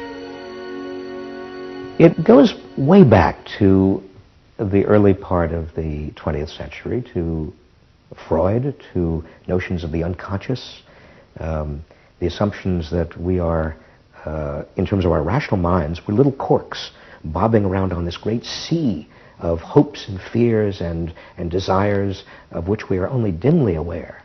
And that the role of a marketer, the role of somebody selling something, including a politician, is to appeal to this great swamp of desire, of unconscious desire. The left believed the opposite, that the way to create a better society was not to treat people as emotional, isolated individuals, but to persuade them to realize that they had common interests with others, to help them rise above their individual feelings and fears. Let me assert my firm belief that the only thing we have to fear is fear itself.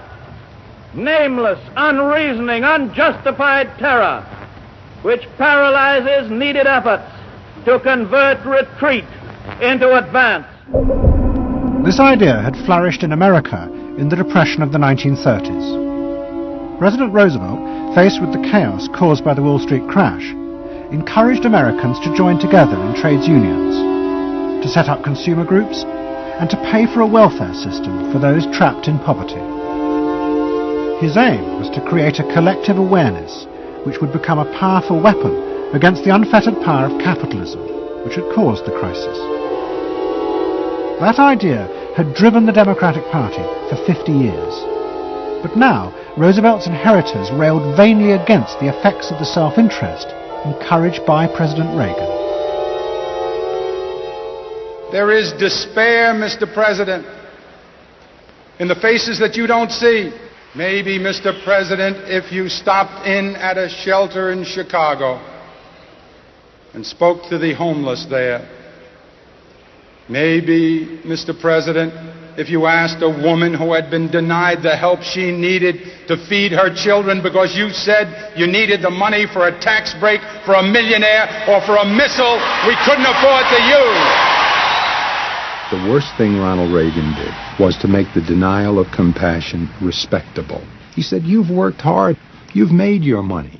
You shouldn't have to feel guilty about refusing to throw it away on people who choose to be homeless and who choose not to work. That's what he said. He said it with an elegance and a kind of benign aspect that disguised its harshness. You think we can do anything about it? Well, why not? If we can work together now to look after the lives of the people here, I don't see why we couldn't work together afterwards to clear up the mess and help build a better world in which these things can't possibly happen. The qualities we've learned from comradeship and common suffering are not going to be wasted after this war. It's out of experience like ours that the new world will be built. That same idea of marshalling the collective force of the masses to challenge the entrenched power of wealth and business had also led the Labour Party to power in Britain after the war. But in the 80s, Labour, like the Democrats in America, lost election after election as millions who had once voted for them switched their allegiance to the Conservatives. There it is, going blue just about everywhere, sweeping the country. The rural parts of Britain now have gone blue. For they are the party of yesterday, and tomorrow is ours. In the face of this, a growing number within the Labour Party became convinced that if they were ever to regain power, Labour would have to come to terms with the new individualism. One of them was an advertising executive called Philip Gould, who had been a lifelong Labour supporter. Gould believed that Labour's leadership had become corrupted by the same patrician arrogance that dominated all Britain's institutions. They denigrated and disapproved of the new aspirations of working-class voters. Labour stopped listening to these people. And I remember the best example of this was after the election of 1983, which was the election above all where the people's voices just were not heard. And I had dinner with a leading Labour Party figure who'd been involved in the defeat, heavily involved in the defeat, and his wife said, God, these working class people, they just, we give them education, we give them chances in life, what do? They read the Sun and they just don't vote for us. And there was such a gap between these people just trying to make lives for themselves, better lives for themselves, and the kind of elitism of the Labour Party that was just such a chasm that had to be filled. Gould became part of a small group of modernisers centred around Peter Mandelson. Their aim was to reconnect Labour with the lost voters. To do this, Gould turned to the technique he knew well from his work in advertising, the focus group. Gould commissioned focus groups in suburban areas across the country with small groups of voters who had switched to Mrs. Thatcher.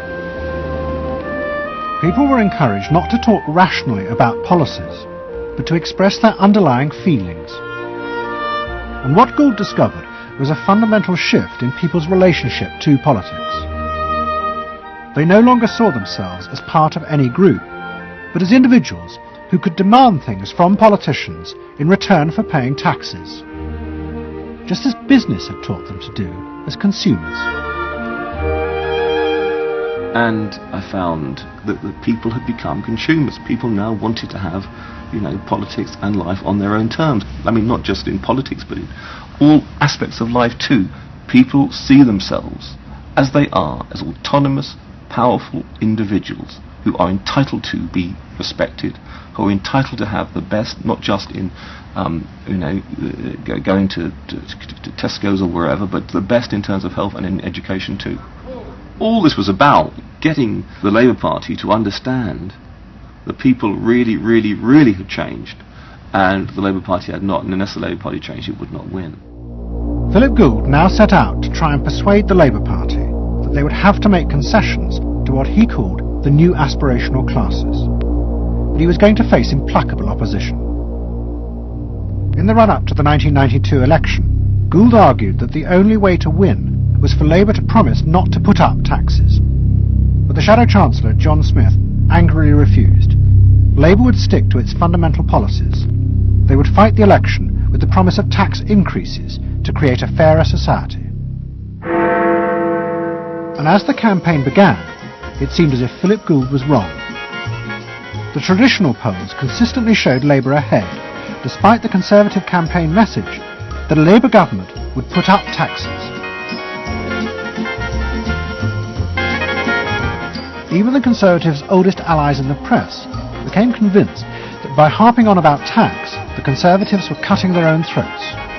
So the worry about the Tories must be that they're not at the moment conveying a sense of grip and being in control, and unless they can do better than that, I think they're going to lose. But the other thing is that they still say that they are going to go on and on with this one single message of tax. And I think, part of the difficulty this morning was that you had a whole lot of people who've been going to the same press conference for 7 days, had virtually the same message thrust at them, and are kind of getting bored and restless and hitting back on it. I think the media sense a big story coming in the Tories being defeated. And the Labour Party too was convinced it would win and finally return to power. It's now time to meet the men and women who will form the next government. Labour Chancellor of the Exchequer, John Smith. And now, it is time for the next Prime Minister, Neil Kinnock. Those running Labour's campaign believed that by modern presentation they would attract back the voters, yet keep the old policies. But Philip Gould was convinced that Labour were going to lose. Through his focus groups, he knew that the very people who were telling the traditional pollsters they would vote Labour were in reality preparing to vote Conservative out of self-interest. But they were too embarrassed to admit it. And John Major also knew this, because his focus groups were telling him the same thing. What do you make of the poll which puts Labour 5 points ahead? Sir, I shouldn't worry about that. One to the Daily Mail, sir. Feel out in the streets that matters. It's feeling good on the streets, is it? It is feeling good on the streets, yes. It has been feeling surprisingly good on the streets for some time. Quite surprisingly, quite out of line with opinion polls. Don't ask me to explain it, but the feel's all right. Sir? Anyway, go on. No, lads, you must sit down. We're ready to go. John Major's victory in 1992 was a disaster for the Labour Party. The small group of reformers centred around Peter Mandelson and Philip Gould were convinced that the only way for the party to survive was to change its basic policies. But their ideas were rejected by John Smith, who had now become leader. Philip Gould left Britain to go to work for the campaign to elect Bill Clinton president in America. The 1992 election, during it and afterwards, people felt under great strain and really did feel demoralised and dejected. And then to go from this to the Clinton campaign, it was an extraordinary experience, because here suddenly I found articulated many of the ideas that I'd had, but not fully myself been able to encapsulate or to articulate. If you want a president who will restore the middle class, reclaim the future for the middle class, and restore the American dream, vote for Bill Clinton in New Hampshire and send a signal to the country that we are coming together. What Gould discovered was that, like the Labour Party, the Democrats had also been doing focus groups with swing voters. The difference was that Bill Clinton had decided to tailor his policies to fit with these voters' desires. Above all, with their ferocious belief that they should only pay tax for things that benefited them, not for the welfare of others. I have no idea what percentage of my tax dollars go to welfare, but even if it's a minuscule percentage, even if it's 0.25%, it's still too much for the people that are receiving these benefits that are basically non-productive. The Clinton team decided that to win they had to promise tax cuts for these suburban voters. And they also used the focus groups throughout the campaign to check every appearance, speech and policy with them for their approval. What Clinton called the forgotten middle class became central figures in a new type of reactive politics. Candidates for the presidency of the United States had been prepackaged and designed for many, many years. What was new was an attempt to use very sophisticated or pseudo-sophisticated techniques to plumb the public psychology, to find out precisely what the desires of the individuals were, and then to come up with a candidate and a platform and images and words that exactly responded to those deep desires. This was packaging at a new level. This was polling at an extreme. I'm not going to raise taxes on the middle class. And the middle class needs a break. Government is in the way. It's taking more of your money and giving you less in return. In the name of the hard-working Americans who make up our forgotten middle class, I proudly accept your nomination for President of the United States. Stay focused. Talk about things that matter to people. It's the economy, stupid. Okay? But Clinton's campaign team, led by James Carville and George Stephanopoulos, did not believe that they were capitulating to the selfish desires of the middle classes. Tax cuts were the price they had to pay to regain power. But once in power, they would still fulfill traditional democratic policies and help the poor who had been neglected under Reagan, above all with the reform of health care. They would pay for the tax cuts by cutting defence spending and increasing taxes on the very rich. In this way, they believed they were forging a coalition of the new and the old voters, both of whom could be satisfied. Probably for the first time in a generation tomorrow, we're going to win. And that means that more people are going to have better jobs. People are going to pay a little less for health care, get better care. And more kids are going to go to better schools. So thanks.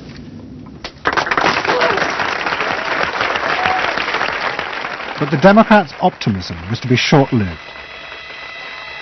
In November 1992, Clinton was triumphantly elected president. But within weeks, his administration discovered that the budget deficit was far greater than they had anticipated. At a meeting in the White House in January 1993, the head of the Federal Reserve told them that the deficit was nearly $300 billion. There was no way they could borrow any more without panicking the markets and causing a crisis. The only way to pay for the proposed tax cuts would be to cut government spending, not just on defence, but on welfare. Clinton was faced with a choice between the old politics and the new, and he chose the old. The tax cuts were dropped, and he tried to inspire the country with the old democratic ideal of government spending to help the poor and disadvantaged. Tonight I want to talk with you about what government can do, because I believe government must do more. To put people to work now, to create 500,000 jobs. Jobs to rebuild our highways and airports, to renovate housing, to bring new life to rural communities and spread hope and opportunity among our nation's youth. Healthcare reform sounds like a great idea to me. Well, I know, but some of these details sure scare the heck out of me. Like what? Well, like for... At the start of the Clinton administration, many of us, including, I believe, President Clinton himself, reverted back to an older tradition, tried to lift the public, to talk about genuine ideals beyond the individual. And that reform agenda being not only universal health care and child care and dealing with the widening inequalities in our society and homelessness, many things that many citizens, just particularly middle-income citizens, didn't want to deal with. But the suburban voters who had been promised tax cuts were not inspired by Bill Clinton's vision. They felt betrayed and wanted revenge. Their opportunity came in 1994 with the congressional elections. The Republicans, led by Newt Gingrich, promised huge tax cuts and to dismantle the welfare system. The voters who had defected to Clinton switched sides yet again, and the Republicans won both houses of Congress in a landslide. Well, I think it's a tremendous vote in favor of smaller government, lower taxes, and in a sense, a renewal of the Thatcher-Reagan tradition. And I think in that sense, it's pretty decisive. It means that the welfare state is going to be less hospitable for people who are not willing to take responsibility for their own situation. No question about it. I think today is the beginning of the end of the welfare state. For Clinton, it was a disaster. Faced with a hostile Congress, there was no way for him to get his reforms through. His personal popularity plummeted, and it seemed certain he would not be re-elected in 2 years' time. In desperation, and without telling his cabinet, Clinton turned for help to one of America's most ruthless political strategists, Dick Morris. What did he want you to do? Save his butt. Clinton was in serious trouble. He had lost the '94 election. He had lost control of Congress, and he hired me to come back and help save him. So he was basically asking me to perform roughly the same role as a life preserver would if you're drowning. What Morris told Clinton was that to win re-election, he would have to transform the very nature of politics. The crucial swing voters in the suburbs now thought and behaved like consumers. The only way to win them back was to forget all ideology and instead turn politics into a form of consumer business. Clinton must try to identify their personal desires and whims and then promise to fulfill them. If he followed those consumer rules, they would follow him. I said that I felt the most important thing for him to do was to bring to the political system the same consumer rules philosophy that the business community has. Because I think politics needs to be as responsive to the whims and the desires of the marketplace as business is. And it needs to be as sensitive to the bottom line, profits or votes, as a business is. I think that all of this involves really a changed view of the voters, so that instead of treating them as targets, you treat them as owners. Instead of treating them as something that you can manipulate, you treat them as something you need to learn from. And instead of feeling that you can stay in one place and you can manipulate the voters, you need to learn what they want and move yourself to accommodate it. To get inside the minds of the swing voters, Morris brought lifestyle marketing into politics for the first time. He went to one of America's most prominent market research firms called Penn & Shern and commissioned what they called a neuropersonality poll. It was a massive survey of hundreds of thousands of voters, but the only political questions it asked were to find out whether someone was a swing voter or not. All the other questions were intimate psychological ones, designed to see whether swing voters fell into identifiable psychological types. Well, we were asking people like, do you think you're the life of the party? Do you think when you see things that you like to have a list and organize them? Do you typically try to plan things ahead, or do you like to be more spontaneous? Where do you like to go? What sports do you like to play? What would you do with your spouse in a romantic weekend? So we were asking people some very personal questions about their own lives, to try to see were the kinds of people that were likely to change their vote also possessing of certain kinds of personality traits. And in fact they were. The neuropersonality poll allowed the Clinton team to segment swing voters into different lifestyle types. They were given names like pools and patios, or caps and gowns, who were urban intellectuals living in university towns. From this, the team could identify ways in which they could make individuals feel more secure in their chosen lifestyles, just as business had learnt to do with products. Dick Morris called it small bore politics, tiny details of people's lives and personal anxieties which politics had never even thought about or noticed before, but which now had become the key to winning power. It was an America that focused on day-to-day practical concerns. Should I wear seatbelts? Should I stop smoking? Should I wear a school uniform? Is my neighborhood being protected? It was not so much a new individualism as the social order as we had known it had broken down. So we got into people's heads, understood their psychology about lifestyle, about values, what they thought was important, what issues they wanted politicians, and particularly the president, to address. And these issues proved to be very, very different from what the conventional wisdom had suggested. As the election campaign began, Clinton revealed Morris's new approach to a shocked White House. All traditional policies were to be dropped. Instead, he would concentrate exclusively on policies that targeted the worries of the swing voters. V-chips would be fitted into televisions to prevent children from watching pornography. And mobile phones would be fitted into school buses to make parents feel more secure. Dick Morris also persuaded the president to spend his leisure time in the same way as particular groups of swing voters. He sent Clinton on a hunting holiday, dressed in exactly the Gore-Tex outfits a group called Big Sky Families liked. The aim was to reflect swing voters' lifestyles back to them.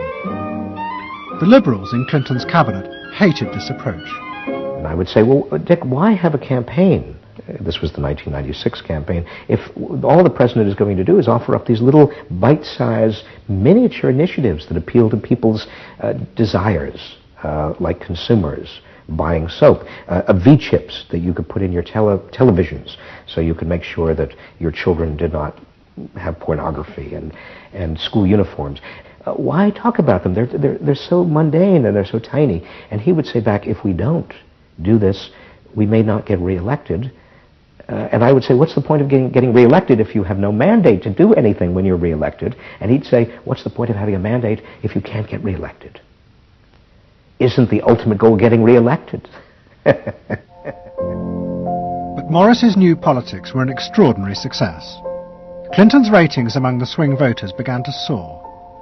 And Dick Morris, along with the marketeer Mark Penn, took effective charge of making White House policy. Mark Penn set up a huge call center in an office block in Denver. And every night, hundreds of telephone operators called swing voters in suburbs across the country to check with them every detail of policies that Clinton was proposing.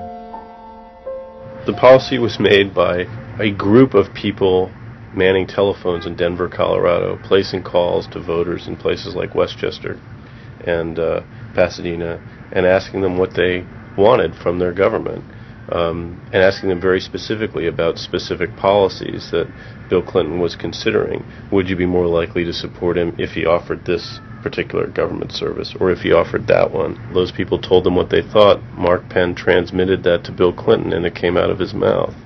So essentially it was suburban voters in the 90s were creating American domestic policy, and some of its foreign policy as well. Right. Yeah, Mark Penn was polling on questions like whether we should bomb in Bosnia, things like that. Morris also insisted that Clinton make a symbolic sacrifice of the old politics to convince the swing voters to trust him. In August 1996, Clinton signed a bill which ended the system of guaranteed help for the poor and unemployed. Welfare would be cut back after 2 years in order to force people into work. The new system was called Welfare to Work, and would, he said, be a hand up, not a handout. It was the effective end of the guaranteed welfare system created by President Roosevelt 60 years before. For many in Clinton's cabinet, it was also the end of the progressive political ideal that Roosevelt had represented. The belief that one used a position of leadership to persuade the voters to think and behave as social beings, not as self-interested individuals. Dick Morris and the pollsters had won. And by that I mean that the people who ultimately got to the president, shaped the president's mind, were those who viewed the voters as just a collection of individual desires that had to be catered to and pandered to. It suggests that democracy is nothing more, and should be nothing more, than pandering to these unthought about, very primitive desires. Primitive in the sense that they are not even necessarily conscious, just what people want in terms of satisfying themselves. And the same triumph of the politics of the self was about to happen in Britain too. In 1994, Tony Blair had become the leader of the Labour Party, and the reforming group centred around Peter Mandelson became all-powerful. Almost every night, Philip Gould ran focus groups with swing voters in the suburbs. But this time he was listened to, and the desires and the fears of the new aspirational classes became the central force shaping Labour Party policies. In that period, I was talking to people who used to vote Conservative and were considering voting Labour, and they wanted understood that they are financially pressed and that there are limits to the extent to which taxation can be improved. They think that crime is an issue that matters to them and should be respected. They want welfare to go to people who deserve welfare, not to people who do not. This was seen of by many in the Labour Party as selfish. I never saw that it was selfish. I believe that a dad or a mum doing their best for their family isn't selfish. They're just doing their best for their family, and that's what people do. A crackdown on those who make life hell in their local neighbourhoods through noise or disturbance. Law and order is a Labour issue today.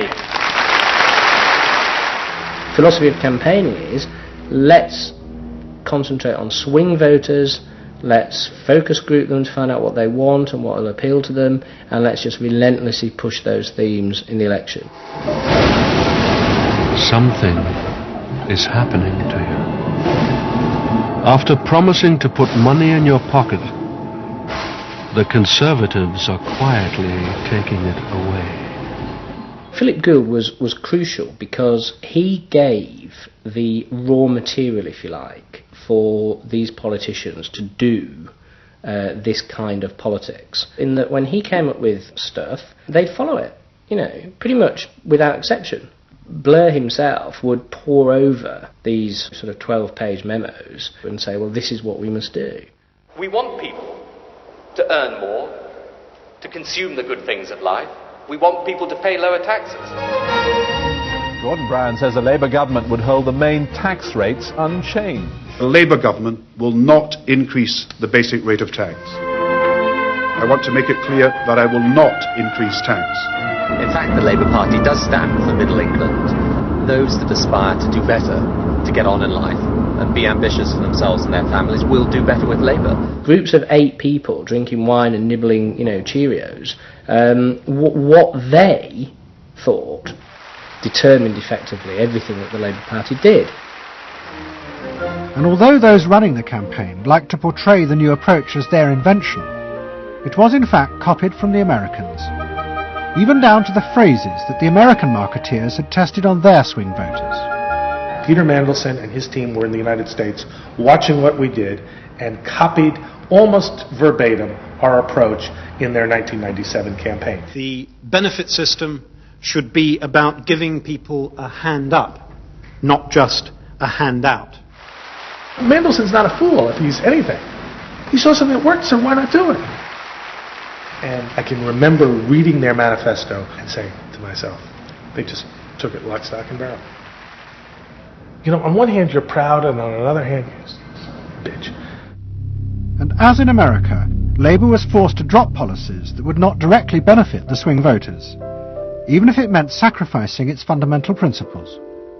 The commitment to public control of industry, which was enshrined as Clause 4 of the party constitution, was dropped.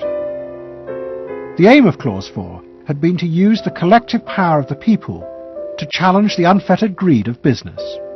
But now, Tony Blair was faced with crucial voters who no longer saw themselves as exploited by the free market. They saw themselves as individual consumers who were fulfilled and given identity by what business delivered them. The new Clause 4 promised not to control the free market, but to let it flourish. Business is more powerful than government. It is quicker, it is more creative. Business is the lifeblood of the country. From this come all the benefits that society needs. Employment, investment. I think, frankly, there is only one party getting business right, and that's New Labour. What New Labour did, it suits people who exert power in society not through the political system, or not through the democratic political system. So it suits big business, and it suits entrenched interest, and it suits the status quo. Those three things, of course, just off the top of my head, being the things that the Labour Party is supposed to be, a counterforce to.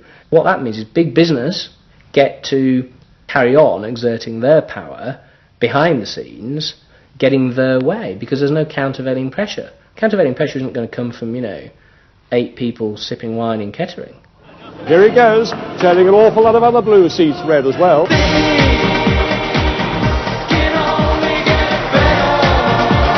Very happy, very relieved, and very exhilarated. But those who masterminded Labour's victory in 1997 saw it as a triumphant vindication of a new form of democracy. By understanding and fulfilling people's inner desires through the focus group, they were giving power to individuals, not treating them as faceless groups who were told by politicians what was good for them. I don't see the focus group as some marketing tool. I see the focus group as a way of hearing what the people have to say. And I see the focus group as a way to a new form of politics. What the people give, the people can take away. We are the servants, they are the masters now. 1997 was, I think, fundamentally important in that. I think it is the end of the elitist politics that's dominated Britain for so much of the last 100 years.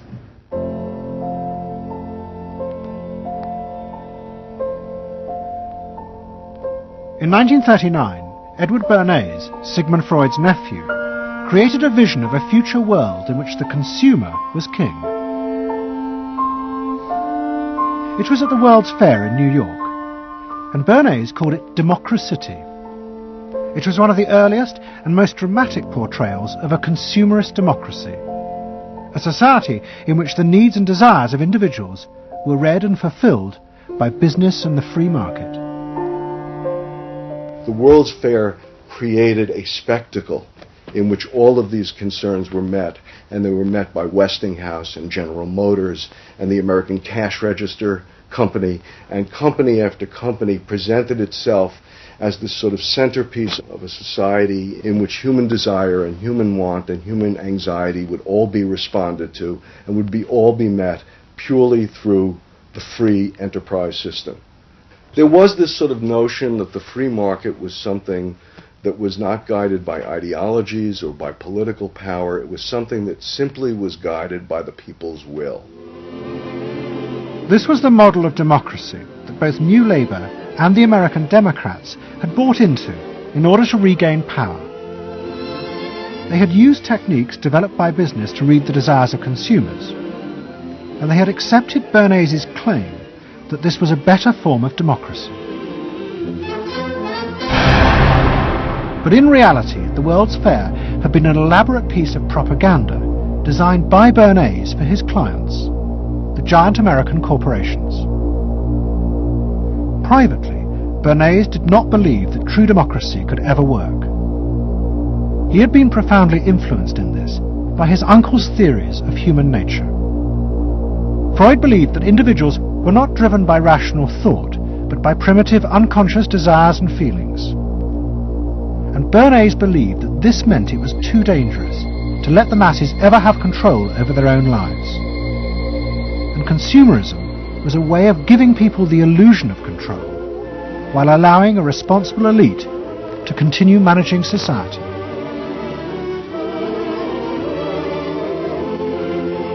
It's not that the people are in charge, but that the people's desires are in charge. The people are not in charge. The people exercise no decision-making power within this environment.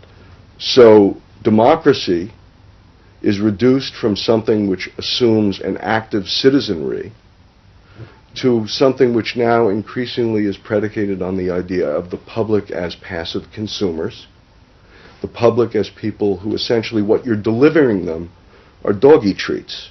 The problem for New Labour was that it believed the propaganda. They took at face value the idea promoted by business that the systems invented to read the consumer's mind could form the basis for a new type of democracy. Once in power, New Labour tried to govern through a system that Philip Gould called continuous democracy.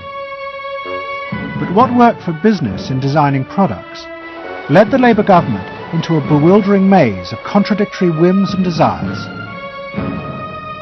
For much of Labour's first term, the focus groups said that the railways were not a high priority, and Labour's policies faithfully reflected this.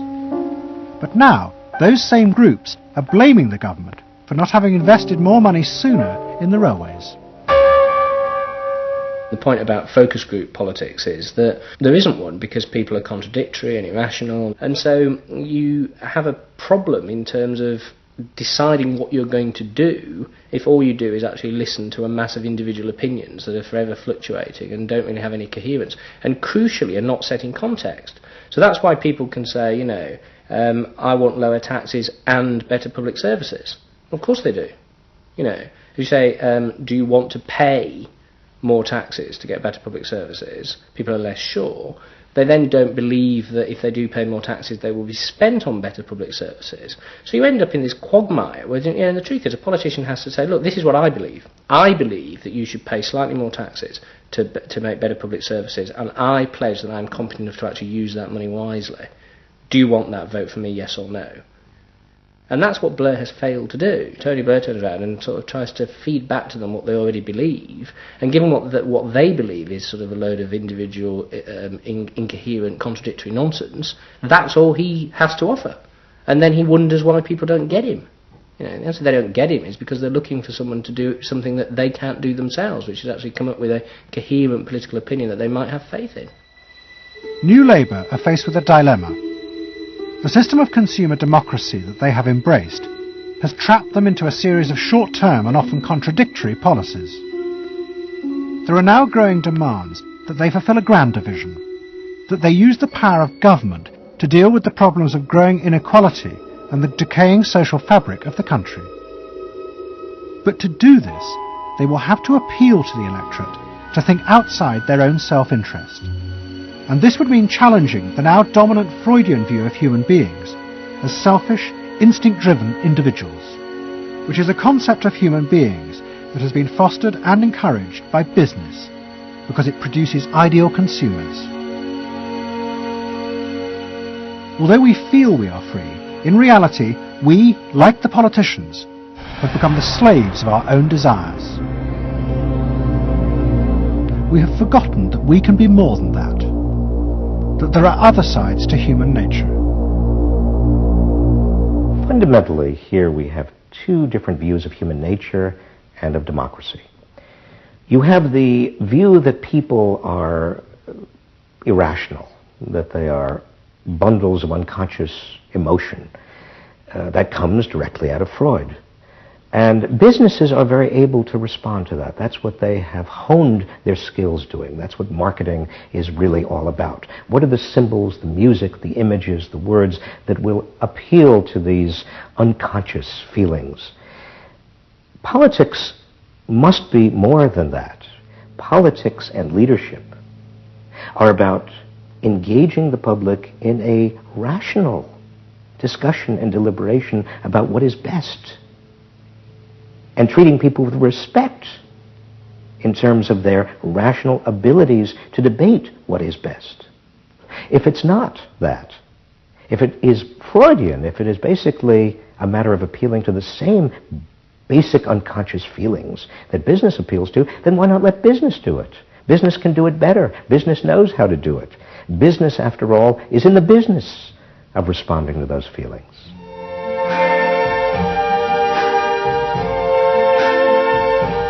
I see trees of green,